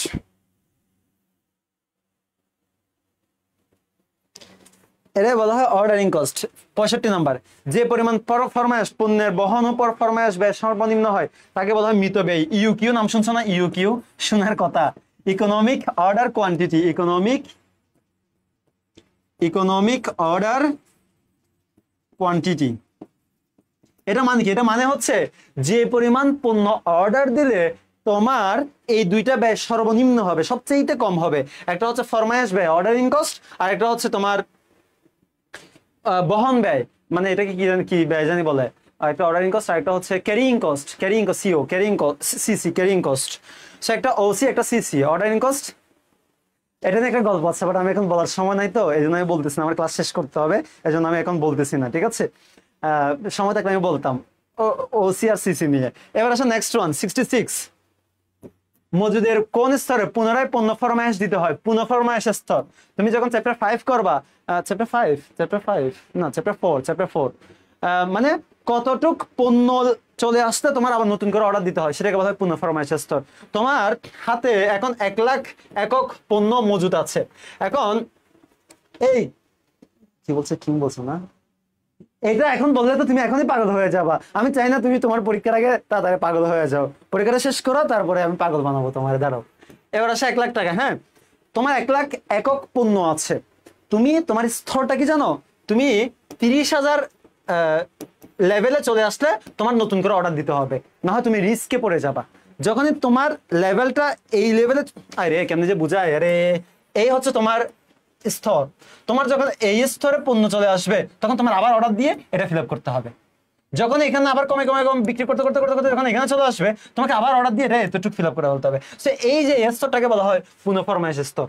67, ক্রয় করে টাকা পরিশোধ থেকে বিক্রয় করে সেই টাকা উদ্ধার করার যে সময়, সেটাকে বলা হয় নগদ রূপান্তর চক্র। ক্যাশ কনভার্সন সাইকেল, এটা নাম শুনছো না? এই মেটটা ভালো মতো দেখে নিবা। Cash conversion cycle. এই আমার কুইন বললে দিব একটা থাপ্পড়, আমি কি কুইন নাকি? হ্যাঁ, এবার আসা ক্যাশ কনভার্সন সাইকেল মানে নগদ রূপান্তর চক্র। মানে কি? তুমি যে পণ্য বিক্রি করতেছো, পণ্য যে কিনতেছো, কি বললো এখানে?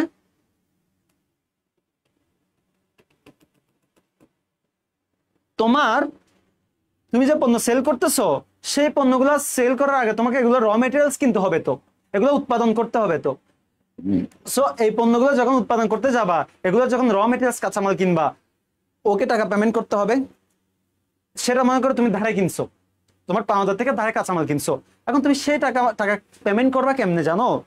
ওই যে কাঁচামাল কিনছো, সেই কাঁচামাল তুমি এগুলাকে ফিনিশড গুডসে কনভার্ট করবা, এগুলাকে পণ্যে কনভার্ট করবা। সেই পণ্য সেল করে ওই দেনাদার থেকে যে টাকা পাবা, সেই টাকাটাই দেন তুমি কোথায় ইনভেস্ট করবা, কাকে দিয়ে দিবা? ওই যার কাছ থেকে কিনছো তাকে।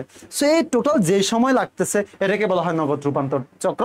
সিসিসি একটা ফর্মুলা আছে, এটা একটু জেনে নিও। 68, যে ঋণ নীতিতে ঋণের খরচ সর্বনিম্ন হয় তাকে বলা হয় কাম্য ঋণ নীতি। যতটুক ঋণ নিলে তোমার ঋণের খরচ, ঋণের ব্যয় সবচেয়ে কম হবে, সর্বনিম্ন হবে, সেটাকে বলা হয় কাম্য, অপটিমাম বলা হয়। অপটিমাম মানে বলা হয় হচ্ছে সর্বনিম্ন। অপটিমাম কস্ট অফ ক্যাপিটাল আছে, এটা একটু জেনে নিও। 69, ক কোম্পানি বাকিতে খ কোম্পানির নিকট হতে পণ্য ক্রয় করেছে, এর ফলে কোন ধরনের ঋণের সৃষ্টি হয়েছে? ক কোম্পানি বাকিতে যখন কিনে, সেটাকে বলা হয় ব্যবসায় ঋণ। এটাকে বলা হয় কি? Trade credit. এটাকে কি বলা হয়? Trade credit. সো এই জন্য তোমাকে একটা কস্ট অফ ট্রেড ক্রেডিট বের করতে হয়, কস্ট অফ ট্রেড ক্রেডিট বের করতে হয়। এগুলো কোনো ম্যাথ করছে, আমি জাস্ট দেখাচ্ছি। সিডিআর ভাই পড়ালে অনেক পড়া আছে, অনেক পড়ানো যায়। 100 minus CDR multiplied by 360 divided by CP minus DP multiplied by 100। হ্যাঁ, আরে সময় কম পাইলাম তোমাদের, নাইলে আর কত করে যে পড়ানো যায়। তো এগুলো তো পড়াইছিলাম মনে হয়, এগুলো যদি তোমাদের শর্ট সিলেবাসে ছিল না, যেন তোমাকে ওখানে পড়াইতে পারি নাই। যদি শর্ট সিলেবাস মানে এইচএসসি তে থাকতো, তাহলে আরো ভালো মতো পড়ানো যাইতো। ফাইন, দরকার নাই, যা পড়ছে এনাফ, এগুলো নিয়ে প্যারা নেওয়ার কোনো দরকার নাই, ঠিক আছে? এটা আমি তোমাকে একটু দেখা দিচ্ছি, হিন্টস দিচ্ছি, এমন এমন আসতে পারে, এই টাইপের হইতে পারে, এগুলো এগুলো এগুলো তুমি একটু বাকি সময়ের মধ্যে দেখে নিবা, এগুলো, ঠিক আছে? সো এই ছিল আমাদের কি বলতো, এই ছিল আমাদের ব্যবসায়ী ঋণ। ব্যবসায়ী ঋণ মানে এটা, তুমি যখন, আরে এটা ঋণ বলা হচ্ছে কেন, কারণ তুমি একজন থেকে ধারে পণ্য কিনতেছো, ওকে তুমি টাকা দেও নাই, ও যদি বলতো না আমাকে টাকা দিতেই হবে, ও যদি কান্নাকাটি করতো, তাহলে তোমার টাকা দেওয়া লাগতো না। তাই টাকা দেওয়ার জন্য তোমার আবার অন্য কারো কাছ থেকে লোন নিয়েই তো ওরা টাকা দিতে হইতো, কারণ তোমার কাছে এখন টাকা নাই। বাট ও তোমাকে ধারে দেওয়ার কারণে তোমার এখন সেই লোনটা নেওয়া লাগতেছে না, এই জন্য এটা একটা লোনের বিকল্প হিসেবে ইউজ হচ্ছে, এই জন্য এটার নাম হলো ব্যবসায়ী ঋণ। অনেক হয়েছে, আর না, এবার 70 নাম্বার। বন্ডের লিখিত মূল্যের উপর যে নির্দিষ্ট হারে সুদ প্রদান করা হয় তাকে বলা হয় কুপন রেট। কুপন রেট আমরা আয়ের মান বের করতাম না, আই প্লাস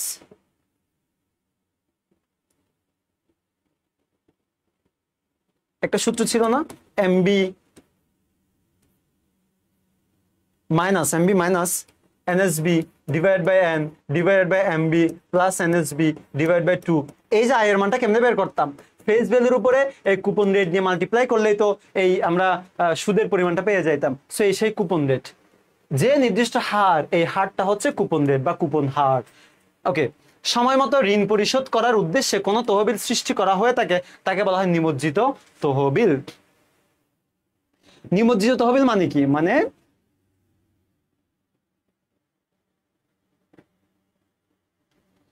তুমি যেন ঋণটা পেমেন্ট করতে পারো, কারোর কাছ থেকে লোন নিচ্ছ, সেই ঋণের টাকা পেমেন্ট করার ওয়েটা বা পেমেন্ট যেন করতে দেরি না হয়, তোমাকে যেন আবার দেউলিয়া ঘোষণা না করতে হয়, এজন্য একটা ফান্ড তুমি তৈরি করে রাখতে পারো, এর নাম হলো নিমজ্জিত তহবিল। 72, কোন বন্ডে বর্তমান বাজার মূল্যে, শেষ করতে পারো, শেষ করতে হবে আজকে 8টায়, আমি চেষ্টা করব 5 মিনিট শেষ করতে। ওকে নাইস, এবার আসো নেক্সট ওয়ান।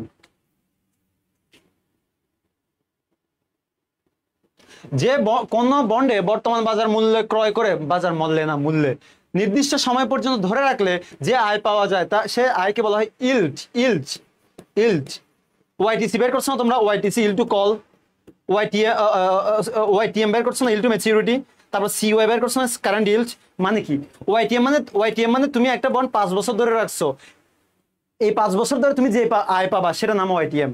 তুমি 5 বছর না, এটার মেয়াদ 5 বছর, ঠিক আছে, কিন্তু 3 বছর পর্যন্ত তুমি রাখতে পারছো, তখন যে আয় পাবো সেটার নাম ওয়াইটিসি। এই বন্ডের যখন কোনো আনলিমিটেড মেয়াদ থাকবে এবং আনলিমিটেড তুমি যখন ইনকাম হবে সেটার নাম সিওয়াই হিসেবে ধরতে পারো, কারেন্ট ইল্ড। সো এই ইল্ড মানে আয়ের হার, ইল্ড বাংলা হচ্ছে আয়ের হার। 73, কোন বন্ডের সুদ পরিশোধ ইস্যুকারী কোম্পানি আয়ের উপরে, কোন বন্ডের সুদ পরিশোধ ইস্যুকারী কোম্পানির আয়ের উপর নির্ভর করে। ইনকাম বন্ড নামে একটা বন্ড আছে, ভ্যারাইটিস অফ বন্ড আছে, বাট যেগুলো ইম্পর্টেন্ট এগুলো একটু দেখে নিতে হবে। একটা জাং বন্ড আছে, এগুলো একটু দেখে নিও, যে এই বন্ডের ঝুঁকি অনেক বেশি, আয়ও বেশি, এটাকে বলা হয় জাং বন্ড, সর্বোচ্চ ঝুঁকি এটা। আর ইনকাম বন্ড কি, ওই কোম্পানিটার আয় হলেই বরং আমাকে সুদ দিবে, আদারওয়াইজ সুদ দিবে না, এটাকে বলা হয় ইনকাম বন্ড। এবার আসে 74, যে বন্ডের ক্ষেত্রে বন্ডের ধারককে কোনো সুদ দিতে হয় না হবে, এটা দেখছো, এটা না, এখানে না নাই, বাট তুমি ইংলিশটা দেখবা, ইংলিশটা দেখবা একটা নট লিখা আছে না। সো জিরো কুপন বন্ডে কোনো সুদ দিতে হয় না, কোনো সুদ দেওয়া লাগে না। যে শেয়ারে কাঙ্ক্ষিত মূল্য থাকে না তাকে বলা হয় অনাঙ্কিত। এগুলো হচ্ছে তুমি চ্যাপ্টার 6-এ তুমি পাবা, বন্ড আছে না, বন্ডের প্রকারভেদের মধ্যে এটা পাবা।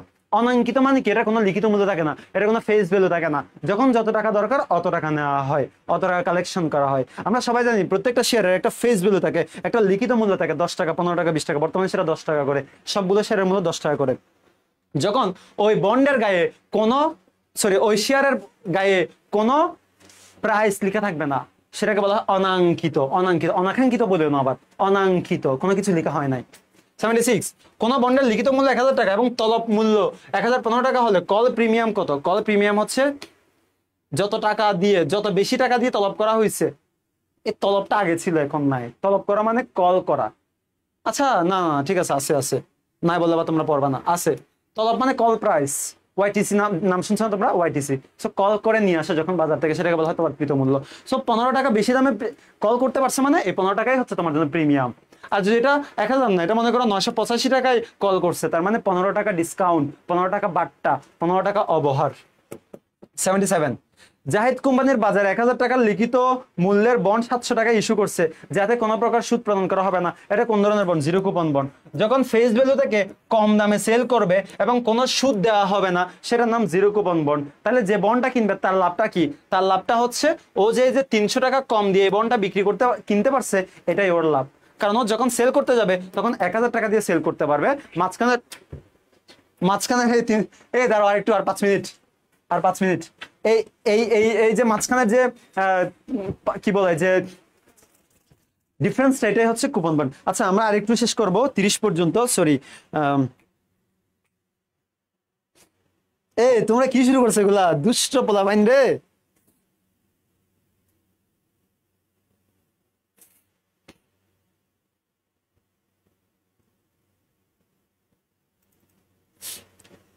আমি 80 পর্যন্ত করাবো, আর করাবো না, ঠিক আছে? তাড়াহুড়ো করে করার কোনো দরকার নাই। বাকি 20টা তোমরা দেখে নিবা, যদি কোনো প্রবলেম থাকে তুমি আমাকে জানাবা, ঠিক আছে? তোমাদের আবার আরেকটা ক্লাস আছে, আমার শেষ করতে হচ্ছে, আমার করার কিছু নাই ভাই। বন্ডের বিক্রয় মূল্য 950 টাকা, কুপন সুদ 10%, লিখিত মূল্য 1,000 টাকা, মেয়াদ 15 বছর হলে ওয়াইটিএম কত? ওয়াইটিএম এর ফর্মুলাটা বসায় ম্যাথটা করে নিবা। ওয়াইটিএম এর ফর্মুলা কি?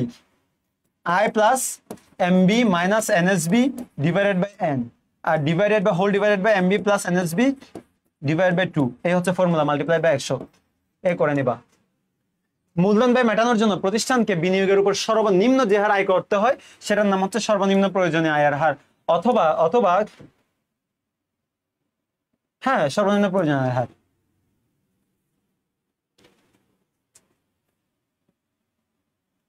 কস্ট অফ ডেট বলে, রিকোয়ার্ড রেট অফ রিটার্ন। ওকে, অপরিহারযোগ্য ঝুঁকিকে আমরা কি দিয়ে পরিমাপ করি? বেটা। বেটা আমরা বলছিলাম না, বেটা মানে অপরিহারযোগ্য ঝুঁকি। 600 টাকা 8% সুদে 1 বছর পর ভবিষ্যৎ মূল্য। এফবি এর সূত্র কি? দেখছো, মাত্র 1 বছর বলছে, যাতে তোমার করতে কষ্ট না হয়। Present value multiplied by 1 plus I to the power n, ঠিক আছে? এটা করে নিবা তোমরা। আচ্ছা, এটা মনে হয় ভুল দিচ্ছে, এখানে 680 হইতে পারে, এত টাকা হবে না, এটা টাইপিং মিস্টেক আসছে। সো দেখো, এখানে আরো কয়টা আছে? 82 থেকে 85, তারপর হচ্ছে এখানে 89, তারপর হচ্ছে এখানে 93, তারপর হচ্ছে এখানে 98, তারপর হচ্ছে এগুলো সব সোজা সোজা 102 পর্যন্ত আছে এখানে, ঠিক আছে? ওকে, সো 103 পর্যন্ত আছে। মূলধন বাজার নিয়ন্ত্রণকারী প্রতিষ্ঠানকে BSEC, Bangladesh securities exchange commission. এটা হচ্ছে মূলধন বাজার। মূলধন বাজারের অপর নাম হচ্ছে পুঁজি বাজার। এগুলো নিয়ন্ত্রক হচ্ছে এরা। ফাইন। ওকে, সো আমি মোটামুটি 80টা মতো করাইছি, আর 20টা মতো যেগুলো বাকি আছে সেগুলো তোমরা একটু করে নিবা, কারণ আমি হচ্ছে এখন করাইতে গেলে তাড়াহুড়া করে করাইতে হবে, এগুলো তোমার মাথার উপর দিয়ে যাবে, আরো কিছুর উপর দিয়ে চলে যেতে পারে, আমি বলতেছি না এখন। সো এগুলো তোমরা করে নিবা। যদি কারো কোনো কোয়েরিজ থাকে, কারো কোনো কোয়েশ্চেন্স থাকে, কোনো কিছু জানার থাকে, তাহলে I am always open, feel free to ask any type of questions. আর আগামীকালকে যারা আমাদের পাওয়ার প্লের স্টুডেন্টস যারা আছো, সরি কি বলতেছে, পাওয়ার প্লে কেন, মিশন এফবিএস এ যারা স্টুডেন্ট আছো, তোমাদের জন্য আগামীকাল দুপুর 3টায়, দুপুর বলো আর বিকেল বলো, বিকেল বলতে হবে, বিকেল 3টায় আমরা হচ্ছে আমাদের যে সিক্রেট গ্রুপ, তোমাদের যে মিশন এফবিএস এর যে সিক্রেট গ্রুপ, সে সিক্রেট গ্রুপে ফাইন্যান্সের সলভ ক্লাস হবে। ফাইন্যান্স সলভ ক্লাস হবে, এটা নিব হচ্ছে আমি। হ্যাঁ, সো তোমার আজকের ক্লাস সহ এতদিন পর্যন্ত যা যা পড়ছো, যত কোয়েশ্চেন কোয়েরিজ তোমার আছে, তুমি সবগুলোই হচ্ছে নিয়ে আসতে পারবা। আগামীকালকের ক্লাসে আমরা সব সলভ করাবো ইনশাল্লাহ। এছাড়া আমাদের যে কিউএনএ গ্রুপ আছে, আমাদের যে আর্টস কমার্স পাঠশালার মেইন গ্রুপ আছে, তাছাড়া আমার পার্সোনালি তুমি আমাকে নক দিতে পারো। আমার আইডিতে তোমরা সবাই অবভিয়াসলি জানো, সবাই জানার কথা, md.habibullah। সো তোমরা যে কোনো প্রবলেম আমাকে নক দিবা, আমি আমার ফ্রি টাইমে তোমাকে অ্যান্সার দিয়ে দিব, ঠিক আছে? সো দেখা হচ্ছে তোমাদের সবার সাথে আগামীকালকের যে সলভ ক্লাস, সেই সলভ ক্লাসে। কারো কি কোনো কোয়েশ্চেন কোয়েরিজ কি আছে কারো? আমার মনে হয় না আছে, থাকলেও এগুলো কালকে সলভ করে দেবো ইনশাল্লাহ। সেই পর্যন্ত তোমরা সবাই ভালো থাকো, সুস্থ থাকো, নিরাপদে থাকো। দেখা হবে পরবর্তী কোনো ক্লাসে, কিংবা পরবর্তীতে আমাদের ঢাকা ইউনিভার্সিটির ক্যাম্পাসে। সেই পর্যন্ত তোমরা সবাই ভালো থাকো, সুস্থ থাকো, নিরাপদে থাকো। সবাই take care of your health, definitely. আসসালামু আলাইকুম, টাটা, বাই বাই।